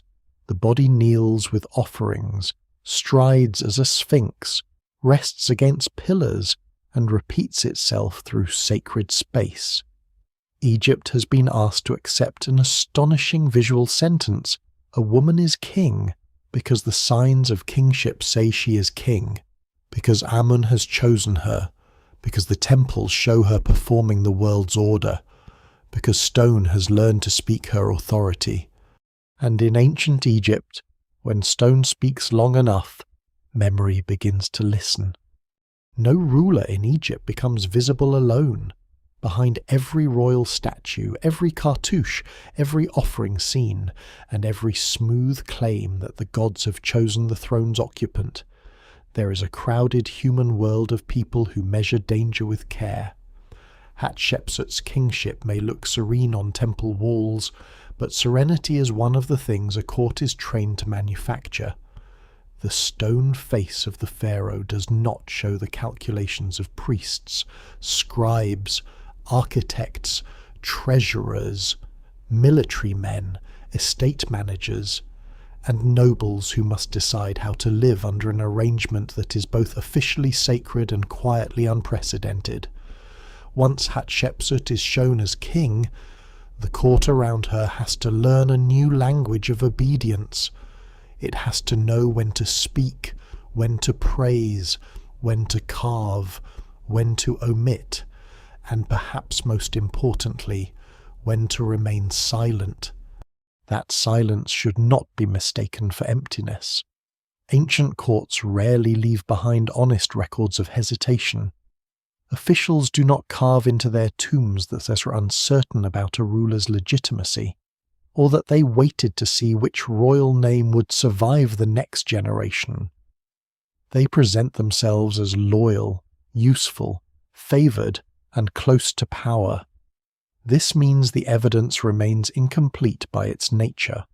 What survives is not the murmur of private rooms, but the polished voice of public service. Still, from that polished voice, a pattern emerges. Hatshepsut's reign has support. It has enough administrative cooperation to function, enough priestly acceptance to stage its sacred claims, enough artistic labour to fill temples with her image, and enough elite participation to make her rule more than a personal fantasy. The court does not merely endure her, it helps build her. Senenmut is the name that rises most dramatically from this world, though his fame has sometimes encouraged too much speculation. He is not the only important official in Hatshepsut's service, but he becomes the figure through whom modern imagination often tries to see the machinery of her reign. He holds high offices, is associated with the royal building activity, and appears to have enjoyed exceptional access to the centre of power. His monuments, statues, and titles suggest a man deeply embedded in the Queen-King's administration, someone whose career expands alongside the unusual authority of his patron. Later stories have sometimes turned him into a secret lover or hidden master of events. But that is far beyond what the evidence securely proves. What can be said with more confidence is subtler and more revealing. Hatshepsut's government created space for talented officials to rise by attaching themselves to her vision of rule. Senenmut's importance lies not in romance, but in administration and representation. He belongs to the class of people who make royal will practical. A pharaoh may command a temple to rise, but someone must organize labour, materials, design, inscription, transport, accounts, and the relationship between divine symbolism and stone engineering. Someone must turn sacred ideology into measurements, workforce schedules, and finished surfaces. Officials like Snenmut show that Hatshepsut's kingship is supported by a working bureaucracy, not merely by ritual performance. The state under her is not paralyzed by uncertainty. It builds, records, dispatches, honors, and rewards. Other officials matter as well. Priests connected to Amun's cult, administrators of temple property, overseers of works, treasurers, and expedition leaders all appear within the orbit of her reign. Their names are less famous, but their roles are essential. Hapuseneb, a high priest of Amun, stands as one example of the religious administrative elite whose cooperation would have strengthened the link between Hatshepsut and the Theban god. Nessi, associated with the Punt expedition, reflects another side of the state's functioning, the ability to send organized missions beyond Egypt's borders and return with goods that could be presented as proof of divine favor and royal competence. These men are not decorative figures around a central heroine. They are the veins through which her rule circulates. The court's acceptance, however, should not be imagined as simple enthusiasm. It may have included conviction, calculation, loyalty, fear, gratitude, self-interest, or merely the habit of serving whoever controlled access to power. Scholars still debate how much resistance Hatshepsut faced and where it may have been located. Open opposition is not clearly visible in the surviving record, but absence of evidence is not evidence of universal approval. A court can disagree quietly. A noble can wait. A military officer can serve the current ruler while expecting the young Thutmose III's day to come. A priest can perform rituals sincerely or pragmatically. The temple record does not tell us the difference. Ancient political survival often depends on ambiguity. To oppose too early is dangerous. To support too strongly can also become dangerous if memory later changes sides. Scribes are especially important in this atmosphere because they control the official texture of reality. A scribe writes titles, copies names, records offerings, prepares inscriptions, manages accounts, and helps make royal ideology reproducible. Under Hatshepsut, scribes must negotiate forms that earlier generations had not needed in quite the same way. They use feminine and masculine elements in complex combinations. They write kingly titles for a female ruler.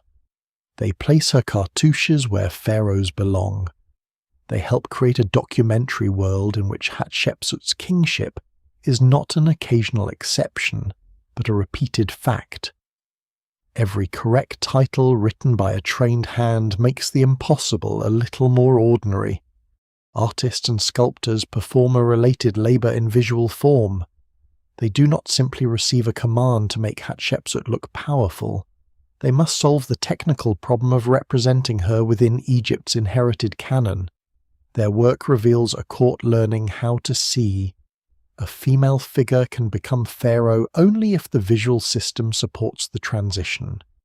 The people in workshops who carve reliefs, polish statues, paint surfaces, and cut hieroglyphs are therefore participants in a political experiment. Their names often disappear, but their hands remain everywhere. They create the repeated images through which courtiers, priests, and visitors encounter Hatshepsut as king. For nobles, tombs become places where loyalty is carefully displayed. Tomb decoration is personal, but it is never separate from politics. A high official's afterlife depends in part on presenting a successful earthly career, and a successful career depends on association with legitimate authority. To be shown receiving favor, to name the ruler correctly, to record service under the reigning power, is to preserve one's own status beyond death. Yet such choices can become risky after political change. If Hatshepsut's memory later comes under attack, the officials who tied themselves closely to her might face awkward consequences in stone. Some traces are altered, some careers become harder to read. The court's silence, then, extends beyond life. It enters the afterlife, where damaged names and selective memory make loyalty difficult to reconstruct. Thutmose III's supporters, if they existed as a distinct faction in these years, remain hard to isolate. This does not mean he had none. A living king, even one overshadowed, would have had attendants, tutors, military connections, and officials aware of his future importance. But the public record does not preserve a clean political map with Hatshepsut's party on one side and Thutmose III's on the other. The arrangement may have been more blended, more cautious, and more functional. Some people who served Hatshepsut may later have served Thutmose III. Some who honoured her may later have accepted the alteration of her monuments. Court life is not always heroic resistance or personal betrayal. Often it is adaptation. This is the lesser-known truth behind the drama of Hatshepsut's reign. The most radical change can be carried by ordinary administrative continuity. Documents still have to be written, temples still have to be supplied, fields still have to be measured, stone still has to be quarried, workers still have to be fed, expeditions still have to be organised. The more smoothly these things happen, the less revolutionary the reign feels from day to day. Hatshepsut's challenge to kingship becomes durable because it is absorbed into routine. Her name appears not only in grand theology, but in the practical systems that make a state run. And so the court learns silence, not as a dead hush, but as a disciplined performance. Officials praise what must be praised, priests enact what must be enacted, scribes write what must be written, artists carve what must be seen. Nobles position themselves close enough to power to benefit, but perhaps not always so close that they cannot survive its reversal. Around the priestess king, Egypt's elite world adjusts its posture.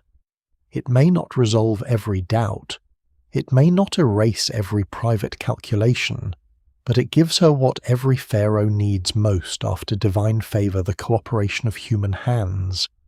Legitimacy in ancient Egypt is not built only in argument, it is built in stone, cedar, incense, gold, expedition routes, temple courtyards, and the repeated sight of a ruler doing things that only a rightful ruler is supposed to do.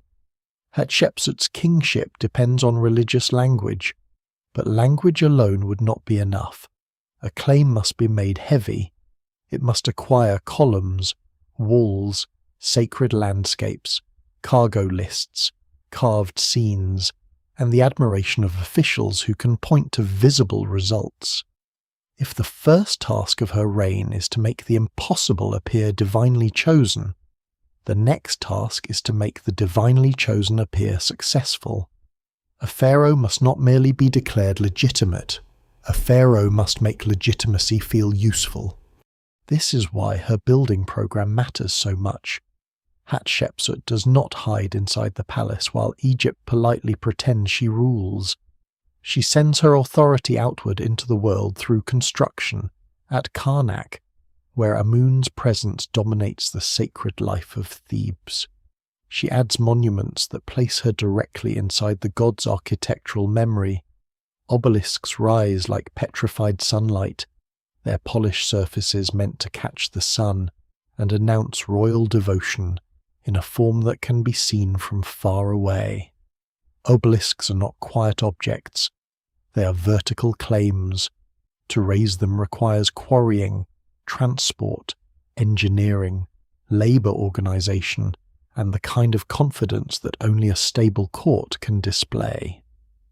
When Hatshepsut erects obelisks for Amun, She's doing more than honouring the god. She's demonstrating that the god's chosen ruler commands enough wealth, skill, and administrative order to lift mountains into the sky.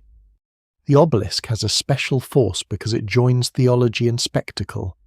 Its form is tied to solar symbolism, to the first mound of creation, to rays of light made solid. But it is also a public achievement, a thing that demands explanation from anyone who doubts the ruler. Weak kings do not easily quarry and raise enormous stones. Unstable governments do not easily coordinate the river transport and ceremonial placement of such monuments. The presence of the obelisk answers criticism without naming it. It says the land is functioning, the workers obey, the god receives, and the ruler stands at the centre of it all. The evidence remains incomplete for the exact political conversations surrounding these projects, but their purpose as royal statements is unmistakable. They are acts of devotion that also behave like proofs.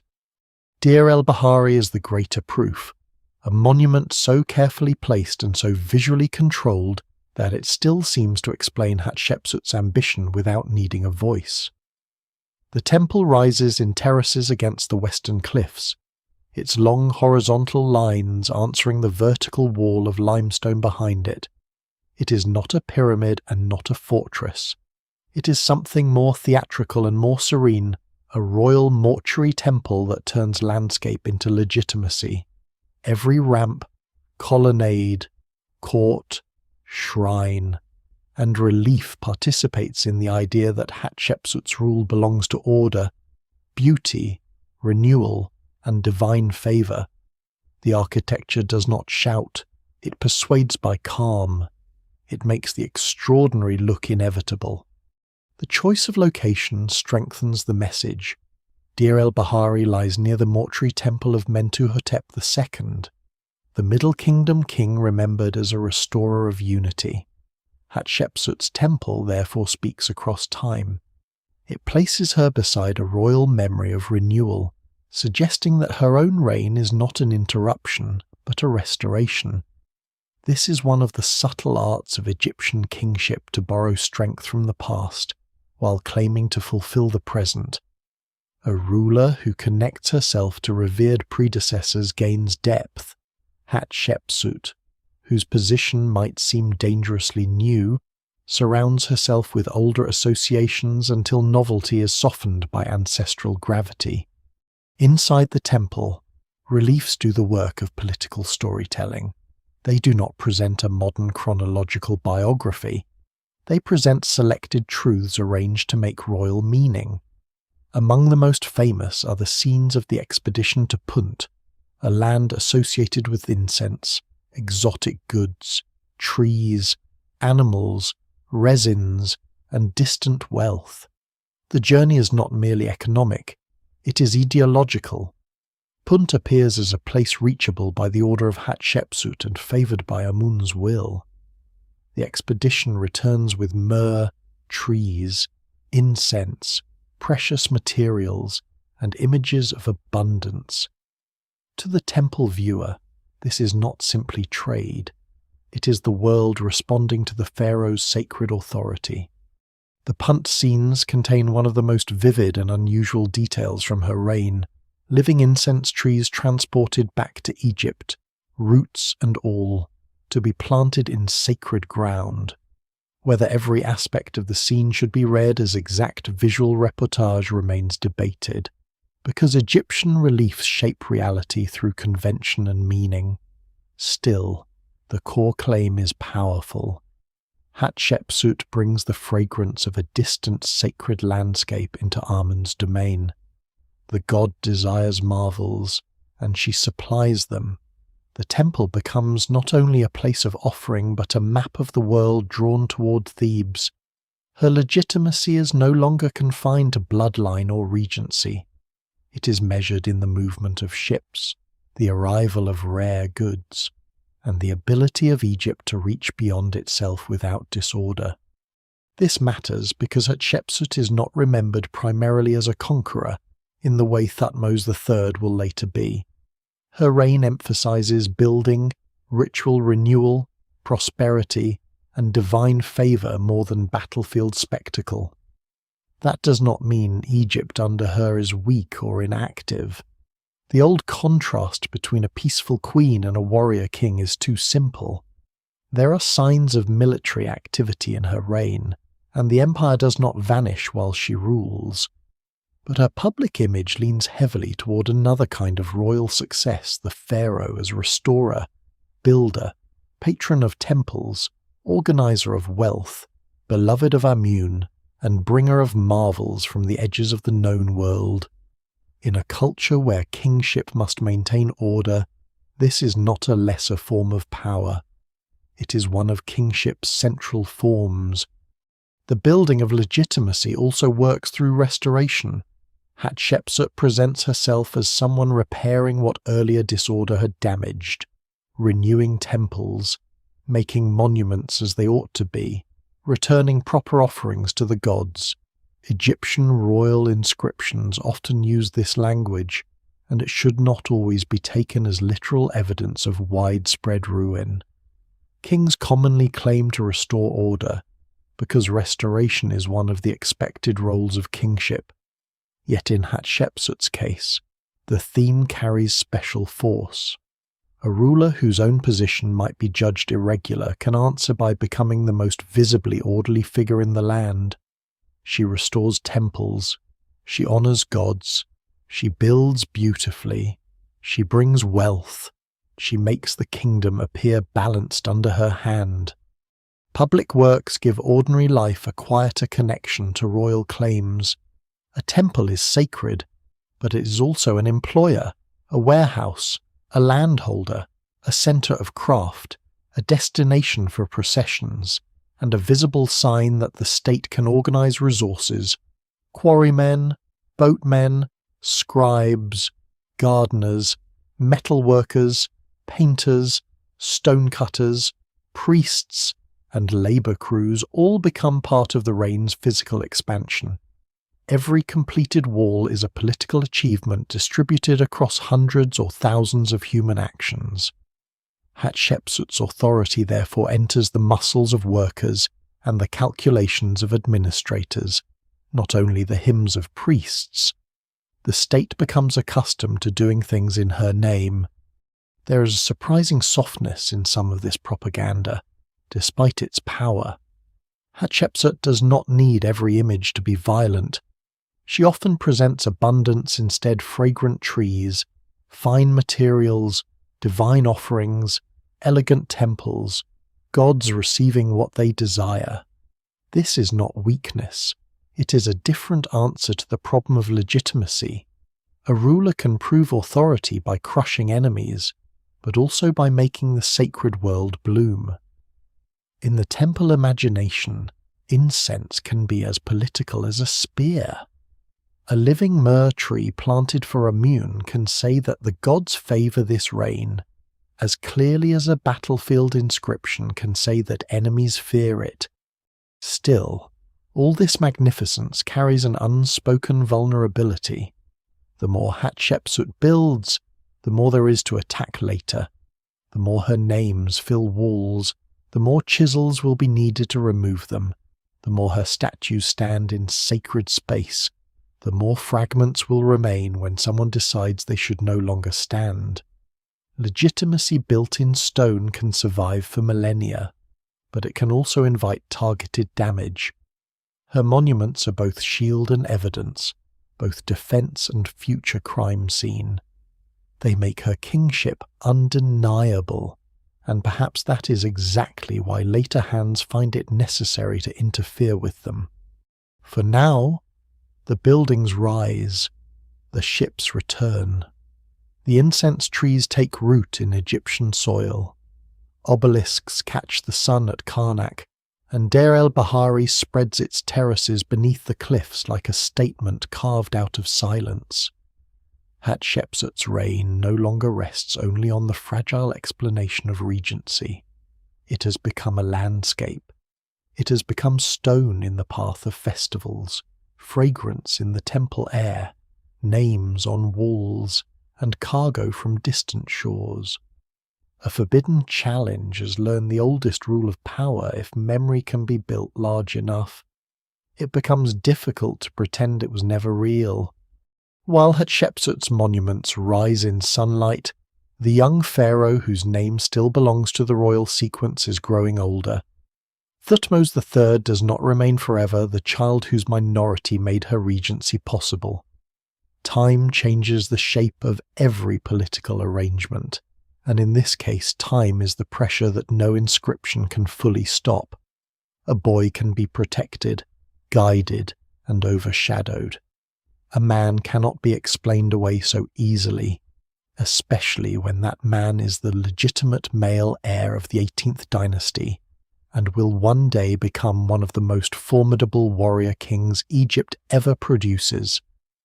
The question is not whether Thutmose III exists. He exists at the heart of the problem. The question is how a kingdom continues to function while his future authority waits beneath Hatshepsut's present power.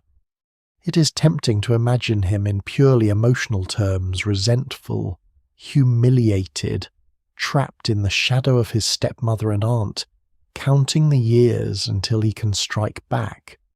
That image has a strong dramatic pull, and later damage to Hatshepsut's monuments seems at first glance to invite it. But the evidence remains incomplete, and no surviving document opens a private window into his feelings during her reign. Ancient monuments do not preserve the quiet bitterness of princes. They preserve official order. What can be reconstructed is not his inner life but his public position. He remains king in formal terms. He is not erased from the record during Hatshepsut's lifetime. He appears within the royal system, participates in the structure of rule, and continues to carry the legitimacy that made Hatshepsut's first role possible. His waiting is therefore not simple absence. It is suspended authority. That suspension may have shaped him in ways the record cannot directly describe. Later, Thutmose III will show extraordinary military energy, leading repeated campaigns into Western Asia and presenting himself as the commander who extends Egypt's power with precision and force. Whether his years under Hatshepsut contributed to that later identity is difficult to prove. Scholars still debate how much continuity or contrast should be seen between her reign and his. It would be too simple to say that her rule made him brutal, or that delayed power made him hungry for conquest. Yet it is equally difficult to ignore the dramatic arc a young king overshadowed by a female co-ruler becomes. After her death, a pharaoh remembered above all for war, expansion, discipline, and imperial command. History often resists clean psychological explanations, but it does not resist irony. During Hatshepsut's dominance, Thutmose III may have received training appropriate to a future ruler: military education, court experience, ritual participation, exposure to administration, and contact with elite networks would all have mattered. Egypt's rulers are not expected merely to inherit power like an object. They must learn to perform it. The young king's apparent political limitation does not mean he is idle.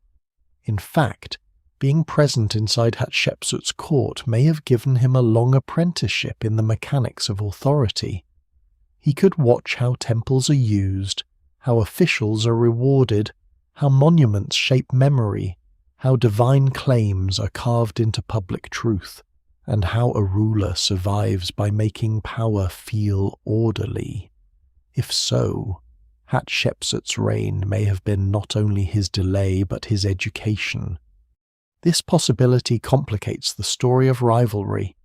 A ruler can resent a predecessor and still learn from them. A court can serve one king and then another without feeling that it has betrayed itself. Thutmose III's later government does not emerge from a vacuum after Hatshepsut vanishes. It inherits personnel, institutions, monuments, routes, wealth, and imperial ambitions already active in the 18th dynasty. The army he later commands belongs to a state that has been growing in strength for generations. Hatshepsut's rule does not interrupt that state beyond repair. If anything, the stability of her reign may help preserve the resources Thutmose III later uses. No single explanation fully accounts for the transition, but the old idea of a paralyzed warrior waiting helplessly for liberation seems too narrow. Still, the tension is real. Hatshepsut's authority rests on a delicate relationship with Thutmose III's legitimacy, and as he matures, the arrangement grows more difficult to define. A regent can plausibly act for a child. A co-ruler can stand beside an adult king if tradition and politics allow it. But a female pharaoh whose dominance began in regency must always explain why the original heir has not fully emerged as the central figure. The longer Hatshepsut rules, the more her kingship becomes independent of the reason that first made it acceptable. The young king waiting in the background becomes a living reminder that her authority is both brilliantly justified and structurally unusual. There may have been practical reasons for the arrangement to continue. Hatshepsut's court is functioning. The temples are being endowed. Building projects are underway. Officials have careers tied to her. Amun's ideology supports her rule. The state appears stable, perhaps prosperous. To disrupt all of that merely because Thutmose III has reached a certain age might have been risky. Ancient governments do not always behave according to the clean rules later historians wish they had followed. Power settles where it is effective. Once Hatshepsut's kingship is established, removing her would not be a technical correction. It would be a political earthquake. Thutmose III's own position may have required patience. If he openly opposed Hatshepsut while her legitimacy was supported by Amun's cult and the leading officials of Thebes, he could endanger his own future. A failed challenge might damage him more than waiting would. If he accepted the arrangement publicly, he preserved his place within the royal order and allowed time to work. This does not require imagining him as weak. Patience can be a form of strength in a court where visible rebellion is dangerous. The man who later campaigns with relentless discipline may already have understood that power is not always won by moving first. The language of co-rule also softens conflict. Hatshepsut and Thutmose III can appear together in ways that preserve formal harmony. The kingdom does not have to choose openly between them, while both remain within the sacred frame. Their shared reign can be presented as continuity rather than competition. Yet harmony on stone does not guarantee harmony in political reality. The official image may conceal friction, or it may simply reflect a workable arrangement that later observers, hungry for drama, have made more hostile than it was. The evidence allows tension, but it does not allow certainty about personal hatred. What is certain is that Thutmose III's later reign is immense. Once Hatshepsut is gone, he becomes the dominant royal presence, and his military campaigns transform his reputation. He fights in the Levant, presents himself as the ruler who subdues foreign lands, and builds an imperial image that later generations remember with awe.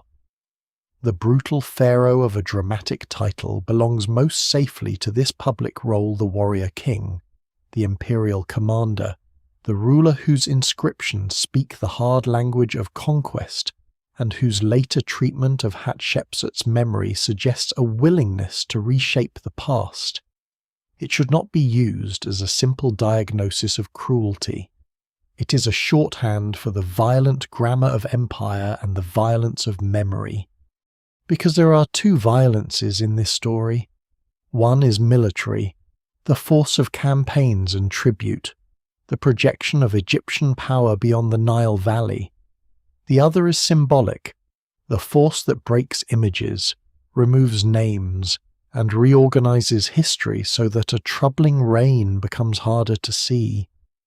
Thutmose III will be associated with both, though the timing and motivation of the attack on Hatshepsut's memory remain debated. His waiting years give the later erasure a powerful emotional frame, but emotion may not be the whole explanation. The campaign against her images seems to occur late, not immediately after her death, which complicates the idea of instant revenge. Politics, succession, legitimacy, and the desire to present an orderly male line may all have mattered. For now, he waits, but not like a prisoner in darkness. He waits inside the machinery of kingship, surrounded by rituals, officials, training, monuments, and the daily lesson that power belongs not only to the person with the best claim, but to the person whose claim is made visible, sacred, and useful. Hatshepsut has mastered that lesson. Thutmose III is learning it. Between them stretches one of ancient Egypt's most fascinating silences, a silence not empty of meaning, but crowded with calculation. The throne holds them both for a time. The priestess king stands in the full blaze of Amun's favour, and the young pharaoh watches the empire that will someday answer to him. Egypt appears calm, the temples function, the stones rise, but beneath the calm, the future is gathering force. Beyond the temples of Thebes, beyond the polished stone where Hatshepsut's authority is made sacred, Egypt's wider world continues to press against the borders of the Nile. A throne drama inside the royal house is never only a private matter, because the pharaoh's power does not stop at the palace door. It travels south toward Nubia, north toward the Levant, east toward desert routes and Red Sea connections, west toward oases and fragile frontiers, and outward through the minds of foreign rulers who must decide whether Egypt appears strong, divided, predictable, or vulnerable. Hatshepsut's reign is often remembered for building divine legitimacy and the famous expedition to Punt. But behind that more serene image lies an imperial state that cannot afford to look uncertain. If Thebes wavers, distant lands may notice. If the royal house seems divided, tribute can slow, loyalty can thin, and borders can begin to breathe uneasily. The 18th dynasty inherits an Egypt transformed by conflict and recovery. The old memory of foreign rule in the north, the struggle to reunify the country, and the rise of Theban kingship all give this period a hard political edge. Egypt has learned that security is not guaranteed by geography alone. The Nile Valley is protected by deserts, cataracts, and distance, but it is also connected to trade routes, mineral zones, military roads, and neighbouring powers. Pharaohs before Hatshepsut have already pushed Egypt outward, especially into Nubia and the Levant, creating a world in which royal prestige depends on maintaining influence beyond the traditional borders. A ruler who cannot project stability abroad risks looking incomplete at home. This is why Hatshepsut's kingship must be more than beautifully argued inside Amun's temple. It has to function across an empire. Officials in Nubia must still take orders, fortresses must still be supplied, gold regions must still matter to the treasury, expeditions must still move through desert and river corridors. In the north, Egypt's relationships with cities and rulers of Western Asia require attention, even when there is no grand campaign being celebrated in the later style of Thutmose III. The machinery of imperial management does not pause because a woman has become pharaoh. In some ways, it may have to work even more smoothly, because any visible weakness could sharpen doubts that her monuments are trying to soften. Nubia is especially important. To Egypt, the south is not simply a neighbour, it is a source of gold, labour, cattle, prestige, and strategic depth. The Nile's cataracts create natural thresholds, but Egyptian authority has long tried to organize and control movement through them. Fortified sites, administrative centers, and local arrangements make Nubia a landscape of both opportunity and tension. Hatshepsut's reign appears to maintain Egyptian power there, though the surviving evidence does not allow every event to be reconstructed in detail. What matters for the story is that her rule does not seem to produce imperial collapse. The southern world continues to be managed, and that continuation itself becomes part of her legitimacy. A ruler who keeps Nubia within Egypt's orbit is not merely performing ritual, she is preserving the material foundations of empire. The Levant presents a different challenge. It is a mosaic of city-states, roots, rival interests, and shifting loyalties, a place where Egypt's influence must compete with local ambitions and broader Near Eastern powers. Thutmose III's later campaigns will make this northern arena central to his image as a warrior king, but Hatshepsut's period should not be imagined as a complete silence before the storm. The evidence remains incomplete, and scholars still debate the level and nature of Egyptian military activity during her reign, but it is too simple to picture her as a purely peaceful ruler, uninterested in imperial affairs. Egyptian power continues to operate. The difference lies in emphasis. Her public monuments prefer to show divine birth, temple renewal, punt, offerings, and building. They do not construct her identity primarily around foreign conquest. That choice shapes memory, but it does not necessarily define the entire reality of the state. This difference in royal messaging may be one reason later contrast between Hatshepsut and Thutmose III has become so dramatic. She builds terraces and obelisks, he campaigns across Asia. She brings incense trees to Amun, he brings defeated foreign rulers into the language of imperial triumph. She makes legitimacy fragrant, architectural, and sacred. He makes it martial, expansive, and sharp-edged. Yet the two visions are not opposites in the Egyptian mind. Both belong to kingship. The pharaoh must build for the gods and strike fear into enemies. The pharaoh must maintain internal order and project external power. Hatshepsut emphasizes one side of the royal ideal. Thutmose III later emphasizes another, but the throne contains both.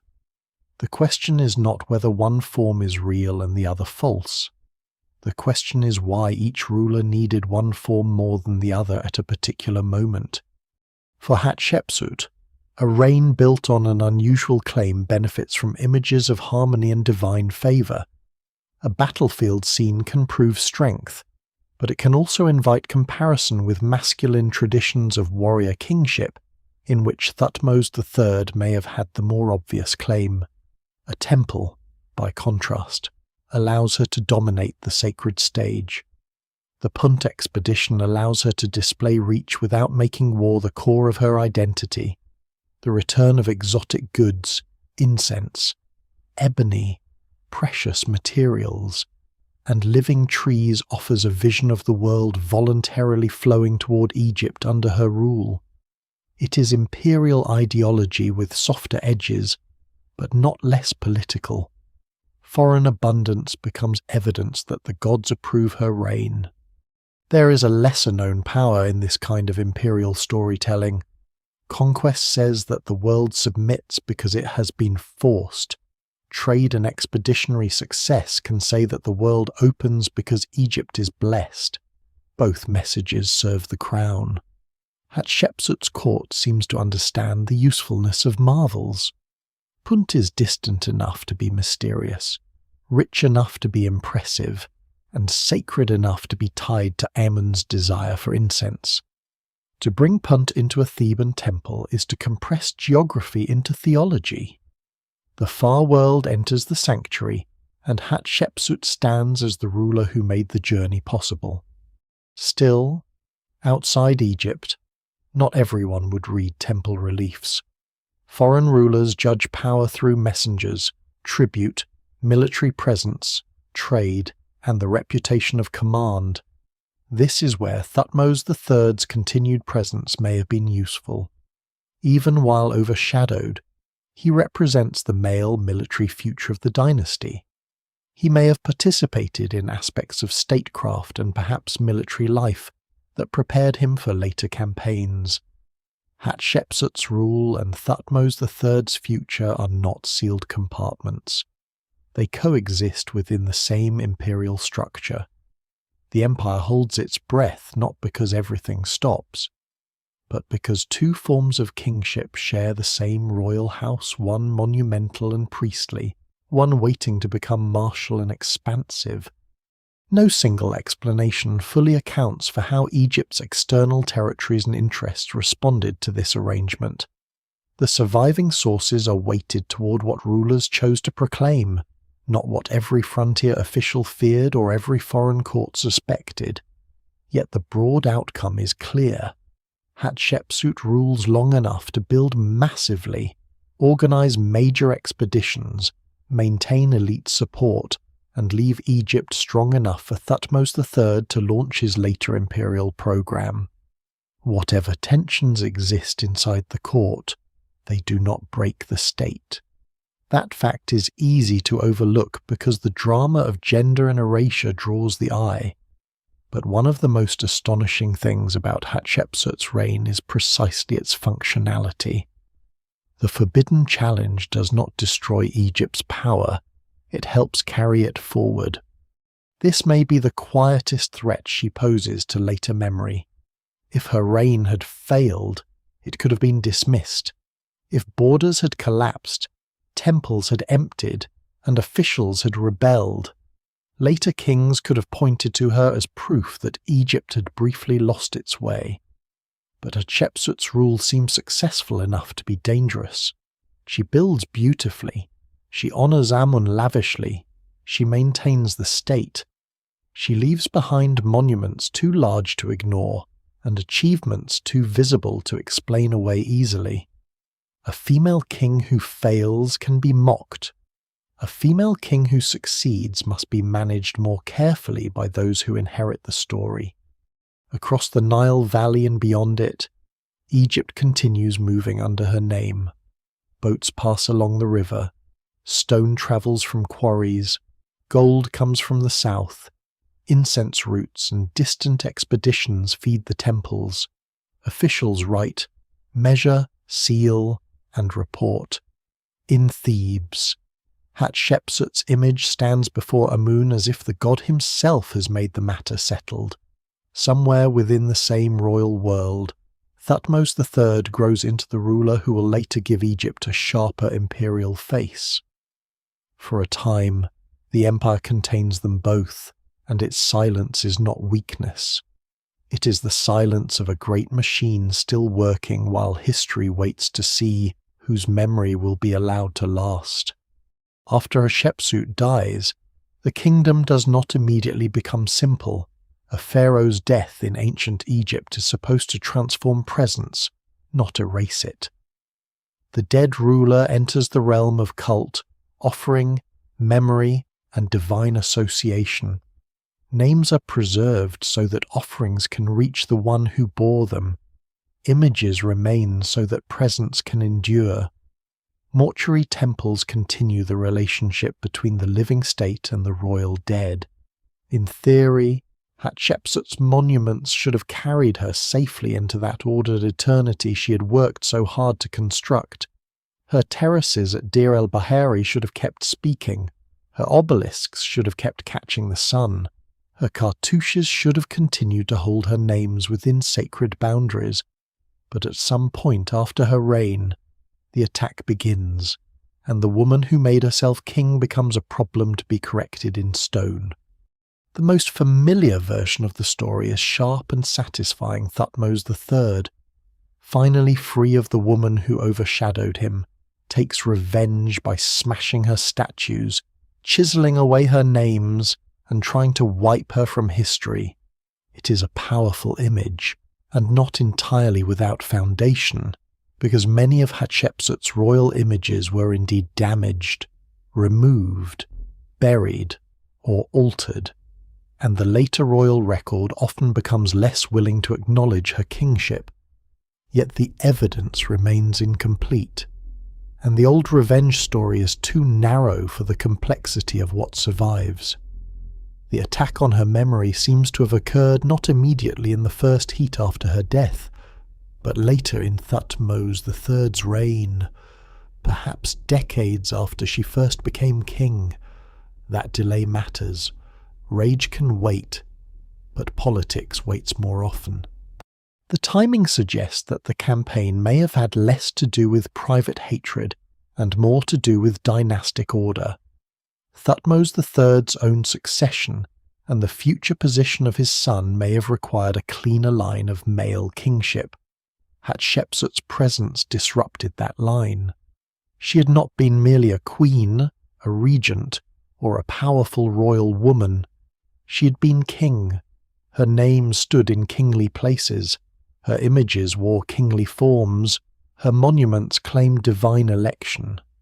To later eyes concerned with presenting the dynasty as a smooth masculine sequence, she was not just unusual, she was structurally inconvenient. The problem was not that she had existed. The problem was that she had existed too successfully. This is where the violence of memory becomes precise. To remove Hatshepsut from certain royal lists or replace her names with those of male rulers is not the same as denying that a woman named Hatshepsut ever lived. It is an attempt to control what kind of historical figure she's allowed to be. A queen can be remembered. A king who interrupts the expected sequence may need to be softened, displaced, or absorbed into male continuity. Her father, husband, and stepson can occupy the official line more comfortably. Hatshepsut as king stands at an angle to that line. Later correction does not have to erase every trace. It only has to make the official story easier to read. The physical evidence is dramatic. Statues from Deir el-Bahari were found broken and buried in pits, royal faces damaged, bodies shattered, fragments separated from the monumental settings that once gave them meaning. Names and figures were chiseled from walls. In some places, the signs of attack are targeted enough to suggest deliberate political or ritual action, rather than random destruction. A face broken from a statue, a cartouche attacked, a kingly image removed from a sacred sequence. These are not neutral accidents in a culture where images and names help sustain existence. To damage them is to interfere with presence. It is to make a person harder to meet in the future. And yet newer interpretations urge caution. The destruction of Hatshepsut's statuary may not be explained fully by hatred, and not every broken statue should be forced into the same emotional story. Some damage may reflect the ritual deactivation of images before their burial or reuse. In ancient Egypt, statues were not merely artworks. They could be treated as charged objects, carrying presence in ways that required careful handling when removed from active cultic use. Breaking particular parts of a statue might neutralize its function rather than express blind fury. Materials could also be reused, monuments reworked, and sacred spaces reorganized according to later needs. No single explanation fully accounts for the pattern. There is politics here, certainly, but politics in Egypt often dresses itself in ritual gestures. This makes the erasure more unsettling, not less. A simple revenge story is easy to understand. A delayed, partial, ritualized administrative correction of memory is colder. It suggests a state deciding, perhaps with calculation rather than passion, that the dead ruler's public identity must be reduced. The aim may not have been to obliterate Hatshepsut from every possible memory. That would have been almost impossible, given the scale of her building. The aim may have been to remove her from the category that mattered most legitimate king in the official dynastic sequence. Her monuments could be altered, her images could be neutralized, her names could be replaced, her reign could be made harder for later generations to see clearly.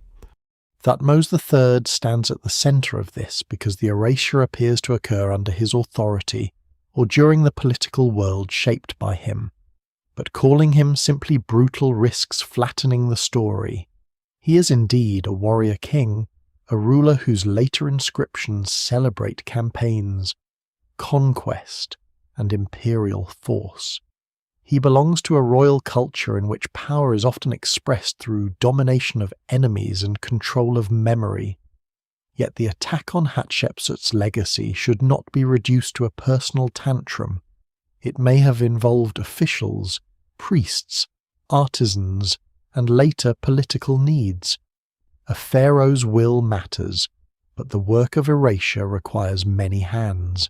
Chisels must be lifted, blocks must be recut, statues must be moved, names must be replaced according to decisions that travel through the bureaucracy of sacred stone.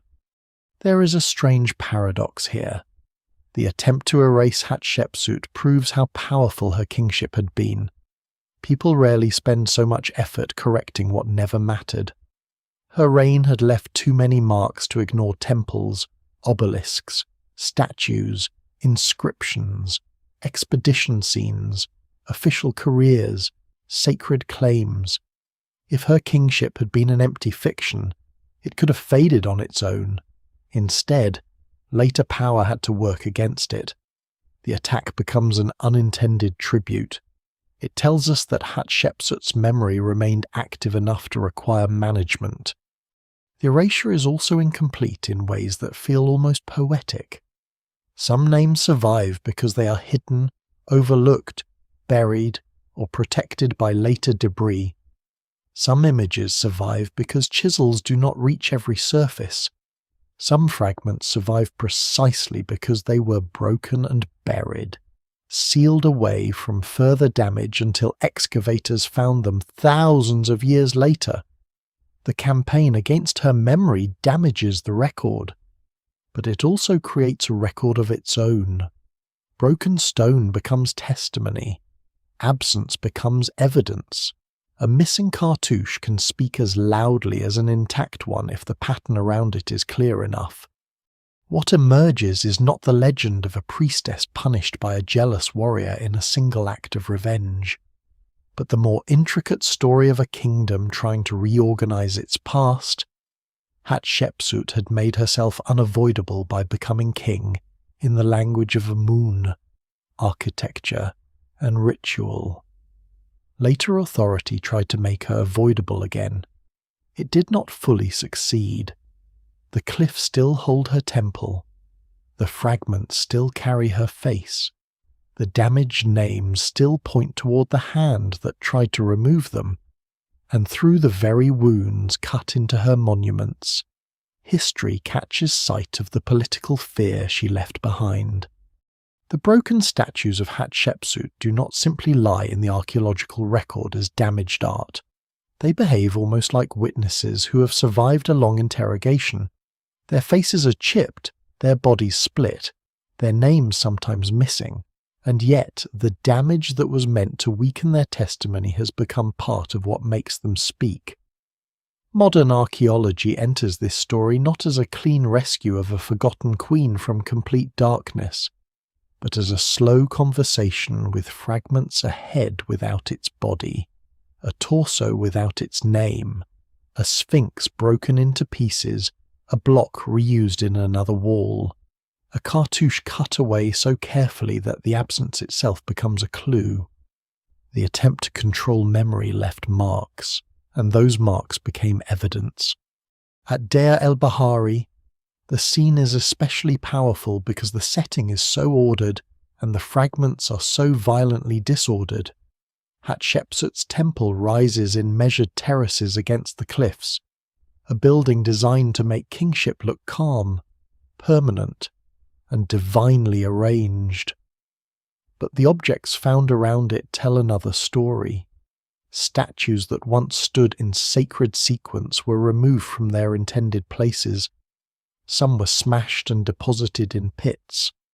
Royal forms that had presented Hatshepsut as Sphinx, Osirid king, kneeling offering bearer, or crowned pharaoh were reduced to pieces that later excavators had to sort, compare, and reassemble. The temple remained like a sentence with words torn out. Archaeology became the work of learning how to read the tears. One of the lesser-known details that makes this work so haunting is the way fragments can preserve both destruction and care. A statue may be broken, but not always scattered randomly across the landscape. Some pieces appear to have been buried in ways that suggest controlled deposition rather than mere rage. This matters because it complicates the old picture of blind revenge. A smashed statue dumped carelessly in hatred is one kind of act. A statue ritually deactivated, removed from cultic use, and buried in a deliberate deposit is another. The evidence remains incomplete, and each object must be studied in its own context. But the pattern warns against turning every crack into the same story. Ancient destruction can be political, ritual, practical, and symbolic all at once. For archaeologists, a broken royal image raises many questions before it gives any answer. Where was it found? Was it broken before burial, during removal, or after centuries of collapse? Which parts were targeted? Were the nose, beard, crown, hands, or cartouches attacked? Does the break follow natural weakness in the stone, or does it suggest deliberate force? Were fragments from the same statue found together, or separated across deposits? Was the statue unfinished, reused, reburied, or exposed to later damage? These questions may seem technical, but they are how the silence begins to loosen. In a culture where images had power, the pattern of injury is historical language. Hatshepsut statues are especially important because they preserve the very identity later correction tried to blur. A fragment of a beard, a royal kilt, a kneeling pose, or a sphinx body says pharaoh. A surviving inscription says Hatshepsut or Matkaro. The two together restore the fact that later memory found uncomfortable. This was not merely a queen honoured beside kings. This was a woman represented as king. Even when the head is gone, the posture can reveal the office. Even when the name is damaged, the context can point back toward the ruler whose image once occupied the space. Archaeology is often patient enough to catch what ideology missed.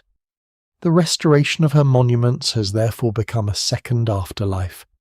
Ancient Egypt imagined survival through names, offerings, and images.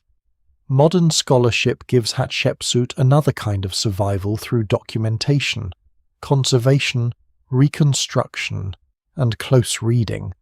Piece by piece, statues once meant to disappear return to visibility. Though not in the untouched perfection their makers intended, their modern form often includes gaps. A reconstructed sphinx may still show seams. A restored Osirid figure may still carry scars. A reassembled face may lack the smooth certainty of a complete royal portrait. But these scars are not failures. They are part of the history. They show that Hatshepsut's memory did not simply pass through time, it was fought over. At Karnak, the problem appears in another form. There, Hatshepsut's works are embedded in a sacred complex that later kings continually modified. Karnak is not a single building frozen in one reign.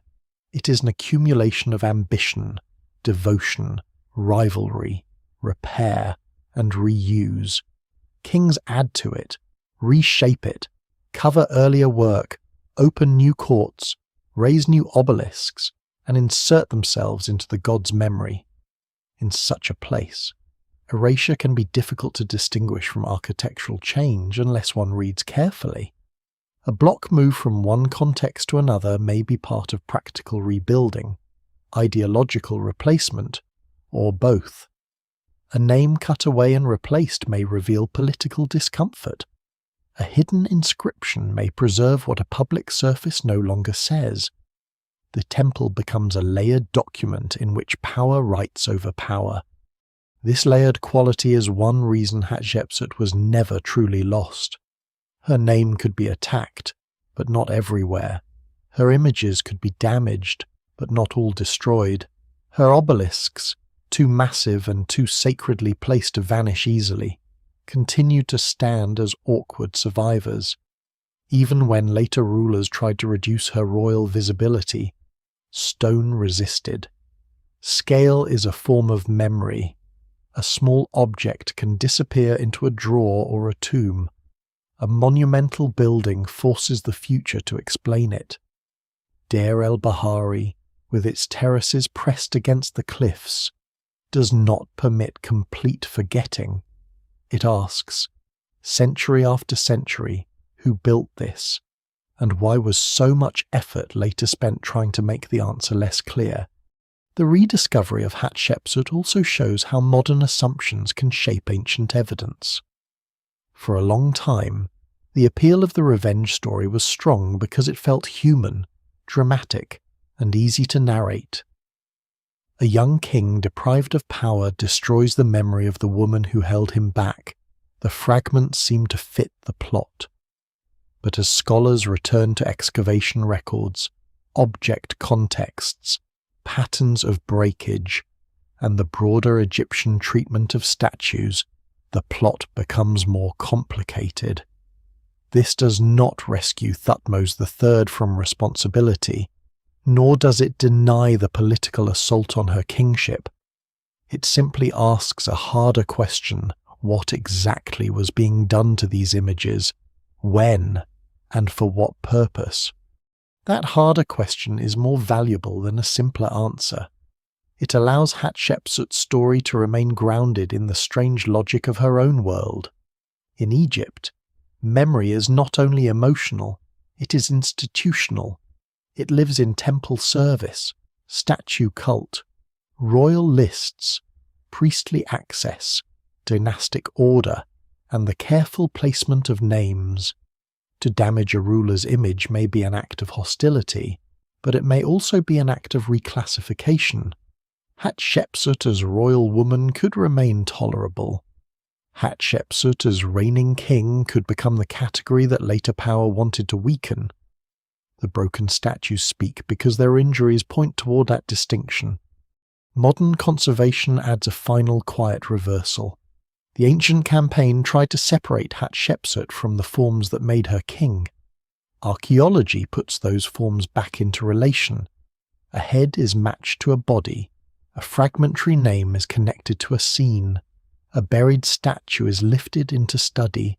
A block once removed from context is drawn, photographed, translated, and compared. The process is slow, almost humble, but its effect is profound. The woman whose royal image was fractured becomes visible again not through one intact monument, but through thousands of acts of attention. And so the broken statues do not give back the past as a perfect whole.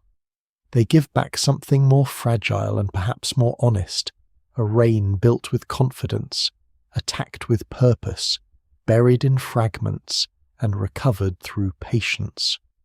Hatshepsut's face returns from the dust with scars still upon it. Her names reappear where chisels failed to reach. Her temple, once used to make power eternal, now reveals the limits of erasure. Official history tried to smooth the royal line after her, but stone remembered the interruption. It remembered the priestess who became king. The more Hatshepsut's reign is studied, the less it behaves like a puzzle with one hidden key. It is tempting to search for a single explanation, because single explanations make history easier to hold. She became king because she was ambitious. She became king because Thutmose III was too young. She became king because Amun's priesthood wanted her. She became king because the dynasty needed stability. She became king because Egyptian tradition was more flexible than later imagination allows. Each statement contains something useful, but none is large enough by itself. Hatshepsut's kingship emerges from the meeting point of many forces, and that is why scholars still debate not only what happened, but what kind of event it really was. Ambition is the most obvious explanation, and it should not be dismissed simply because it sounds personal. Hatshepsut's reign does not look accidental. The careful expansion of titles, the divine birth scenes, the monumental building, the increasingly kingly imagery, the scale of her temple program, and the deliberate association with Amun all suggest a ruler and a court acting with purpose. She does not stumble into kingship and then apologize for being there. She builds a language around it. She makes it sacred, visible, repeated, and durable. A person without political will could not have carried such a transformation so far. Yet ambition alone is too small. Many royal people have ambition. Few are able to turn it into a functioning kingship that lasts for years and leaves one of the most beautiful temple complexes in Egypt. Ambition needs opportunity, allies, resources, and a world willing enough to obey. Dynastic necessity offers another explanation. Thutmose III's youth creates the initial opening. A regency is not a scandal, it is a solution. Hatshepsut's senior royal status makes her a plausible guardian of the throne, especially in a dynasty where royal women already hold meaningful roles in legitimacy and cult. From this angle, her rise begins not as rebellion, but as preservation. The kingdom needs a stable hand. The gods need their rituals. Officials need a center of authority. The young king needs protection until he matures. What survives in the record suggests that Hatshepsut's earliest power fits comfortably enough into this need. But dynastic necessity explains the beginning better than the end. It explains why she could govern for a child. It does not fully explain why she became pharaoh in her own right, with full royal titulary and the visual body of kingship. Necessity opens the door. It does not by itself explain why she walks so far through it. Religious legitimacy is perhaps the most powerful explanation because Hatshepsut's own monuments make it central. Her kingship is wrapped in Amun's favour so tightly that the god becomes almost the author of her reign. The divine birth scenes, the temple offerings, the obelisks, the role of Karnak, and her earlier title as God's wife all point toward a strategy in which sacred authority becomes the bridge from regency to kingship. She does not merely say that she is competent, she says that Amun has chosen her. That claim matters because it gives her rule a language older and higher than court convenience. It makes the unusual appear cosmic, yet religious legitimacy too cannot stand alone. Divine claims require human institutions to repeat them. Priests must perform, scribes must write, artists must carve, officials must fund, organize, and enforce the program. Amun's will, in the earthly world, has administrators. This brings the debate to political calculation. Hatshepsut's reign may be best understood not as a single act of defiance, but as a carefully managed coalition of interests. The royal house benefits from continuity. Amun's temple benefits from patronage. Officials benefit from career advancement. Builders and artisans benefit from massive commissions. The state benefits from the avoidance of succession crisis. Hatshepsut benefits most of all because she transforms this convergence into kingship. No single explanation fully accounts for this, but the convergence itself is persuasive. Power often succeeds when many people can tell themselves that supporting it serves order, profit, devotion, and survival at the same time. The difficulty is that the official record does not show the bargaining. It shows the result. We do not see the first moment an official realizes Hatshepsut's regency is becoming something more. We do not hear a priest deciding whether the divine claims are theologically acceptable or politically wise. We do not see Thutmose III's advisors calculating whether resistance would damage his future. We see monuments that present harmony. We see titles that declare certainty. We see buildings that make the reign look blessed. The machinery of persuasion survives better than the private doubts it was designed to overcome. This is why the reign remains so fascinating. It is over-explained in stone and under-explained in human confession. Another competing explanation focuses on precedent. Hatshepsut is extraordinary, but she is not created in a vacuum. Earlier royal women had held power in moments of dynastic crisis or transition. Egypt could imagine queens, queen mothers, and elite women as stabilizing figures. The title God's wife had already linked royal women to sacred authority. Female power in Egypt was not impossible. The problem was the specific office of king, with its male-coded theology and imagery.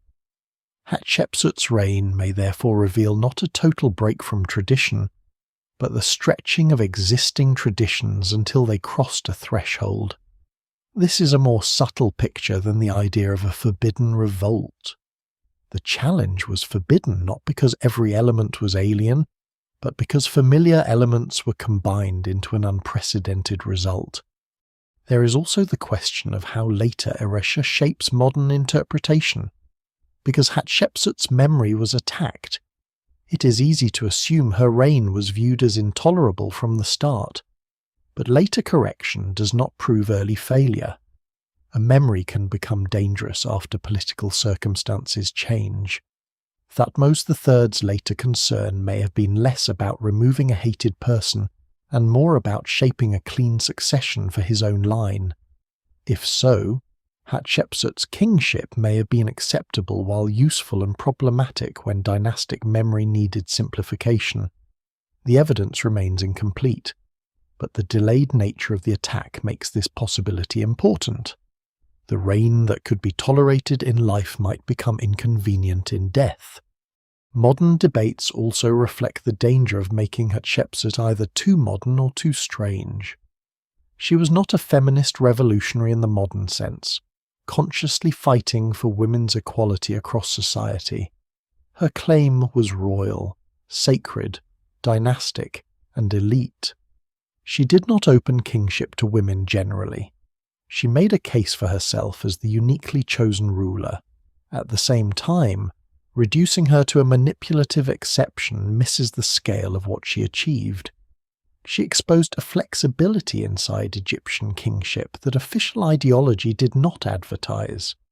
She showed that the divine office, though male in its normal form, could be occupied by a woman if the right combination of bloodline, ritual, crisis, and political support made it possible. This is why the question of whether she challenged the throne needs careful handling. She did challenge it, but not by standing outside it. She challenged it by entering it. She did not burn the rules. She used them.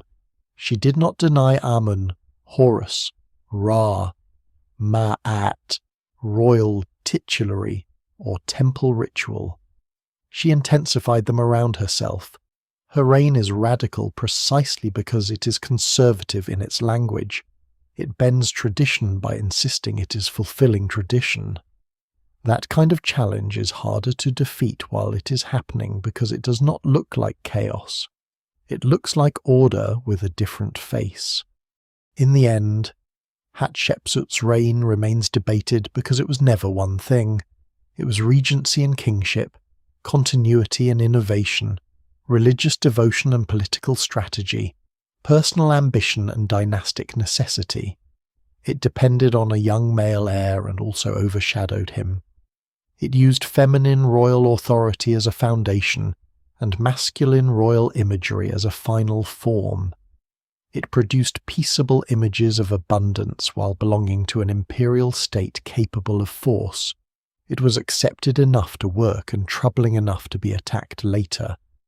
The contradiction is not a flaw in the story, it is the story.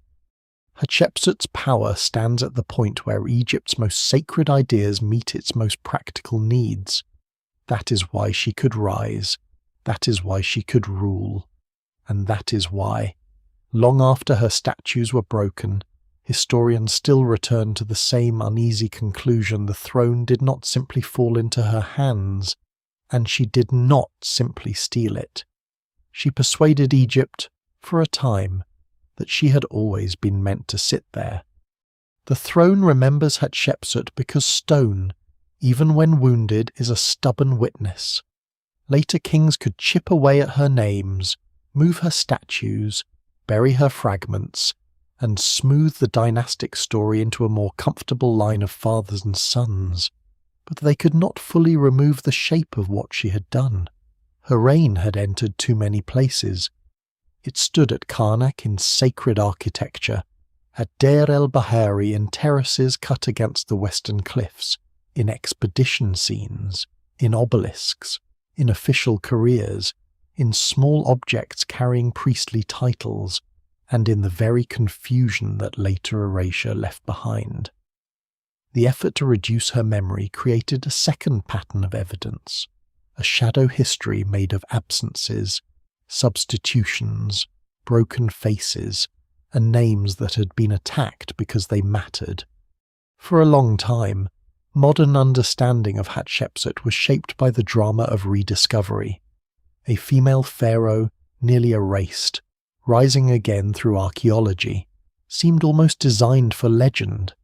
She could be cast as usurper, victim, genius, stepmother, priestess, king, or political survivor, depending on which fragments received the most attention. But the deeper her reign is studied, the less she can be confined to a single role. She was not merely a woman who broke into a male office. She was a royal actor who understood that power in Egypt was never only male force. It was ritual access, divine language, dynastic blood, temple wealth, visual grammar, administrative cooperation, and the ability to make a new reality look ancient. Her achievement was not that she ignored Egypt's system. Her achievement was that she mastered it well enough to make it carry her. That is why her legacy changes the way historians understand ancient Egyptian power. Hatshepsut shows that kingship, for all its claims to timeless order, could be more flexible than its own ideology admitted. The office of pharaoh was strongly male-coded, but it was not a simple biological fact. It was a sacred performance supported by names, titles, images, rituals, and institutions. A body became royal because the culture placed that body inside the signs of kingship, and then repeated those signs until they functioned. Hatshepsut's reign reveals the machinery behind the miracle. It shows that pharaonic authority was not less sacred because it was constructed. It was sacred partly because it was constructed so thoroughly. Her story also changes the meaning of priestess in the imagination of ancient power. The title God's wife of Amun can sound delicate to modern ears, almost decorative. But Hatshepsut's path reveals how dangerous sacred proximity could become. A religious office tied to royal women, temple ritual, and Amun's authority could serve as more than ceremonial honor. It could become a foundation for political transformation when dynastic circumstances allowed. She did not rise from the edge of the system. She rose from its holy center, the sanctuary, not the battlefield, gave her the language that made the throne reachable. And yet the battlefield waits in her afterlife through Thutmose III. His later career as a warrior king casts a long shadow over hers. He becomes the pharaoh of campaigns, lists of foreign places, imperial display, and hard-edged royal power. In a dramatic telling, he is the brutal pharaoh who answers the priestess king with conquest and erasure. But history asks for more patience than drama alone. His military greatness is real within the terms of New Kingdom kingship, and his role in reshaping Hatshepsut's memory remains central. But the evidence does not require a simple story of personal hatred.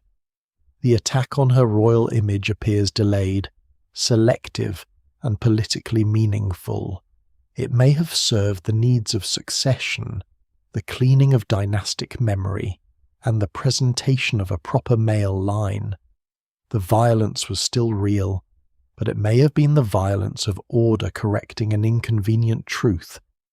That inconvenient truth survived. It survived because Hatshepsut had made herself too visible to vanish. She had built legitimacy not in whispers, but in monuments. She had tied herself to Amun, to ancient restoration, to the sacred geography of Thebes, to distant Punt, to obelisks and offering scenes and royal forms that later hands could damage but not entirely unmake. Even the broken statues work against erasure. Their fractures invite study. Their burial preserves them. Their damaged faces draw attention to the question of why a ruler's image needed to be neutralized at all. The wound becomes a guide back to the life. Modern restoration at Deir el-Bahari gives the story a final reversal. The statues that once stood as instruments of royal presence, then became targets of removal or deactivation, now return as objects of study and reconstruction. Archaeologists and conservators do not restore Hatshepsut's world exactly as it was. That is impossible. The evidence remains incomplete, and no reconstruction can return the original sound of rituals, the full colour of newly painted reliefs, the private calculations of officials, or the first public shock of seeing a woman represented as king. But they restore enough to make the scale of the challenge visible.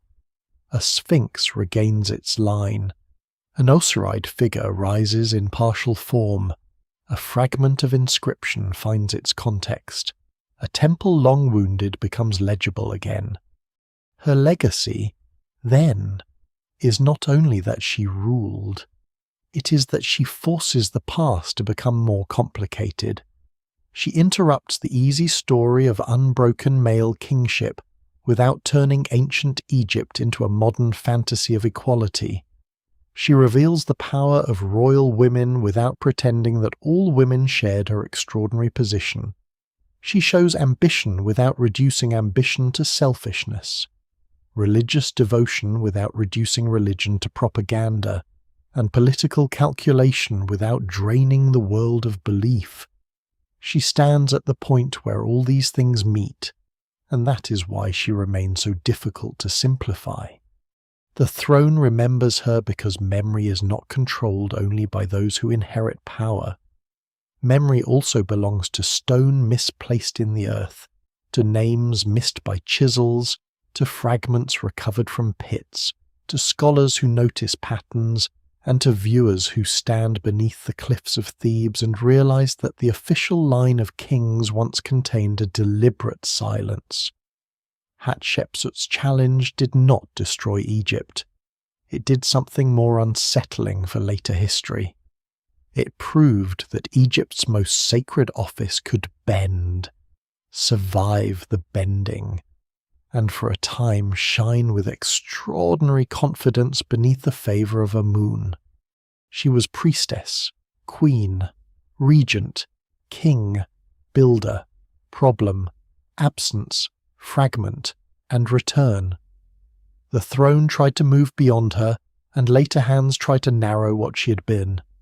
But the temple remained. The broken statues remained. The questions remained, and through them, Hatshepsut remained as well, not as a footnote to the warrior kings around her, but as one of the clearest signs that power in ancient Egypt was always more intricate than the images of perfect order wanted anyone to believe. In the end, the story quiets down where it began, in the pale stone of western Thebes. The sun moves slowly across the cliffs, touching the terraces of Deir el-Bahari, filling the colonnades with light and leaving the deeper cuts of shadow in their old places. The temple no longer functions as Hatshepsut intended. No priests carry Amun's sacred bark through its courts in the old rhythm. No royal cult receives offerings there as a living institution of the state. The voices are gone. The colours are faded. The political danger has passed into dust. But the building still faces the valley, and the valley still answers with silence. Time is not gentle with human certainty. It wears down crowns, breaks names, empties palaces, and turns divine claims into inscriptions that must be translated. It makes powerful people dependent on fragments. It allows a pharaoh to command armies and still lose part of his story.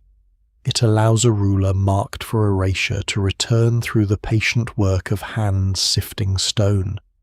Hatshepsut's life reminds us that survival is rarely complete. The past does not come back whole.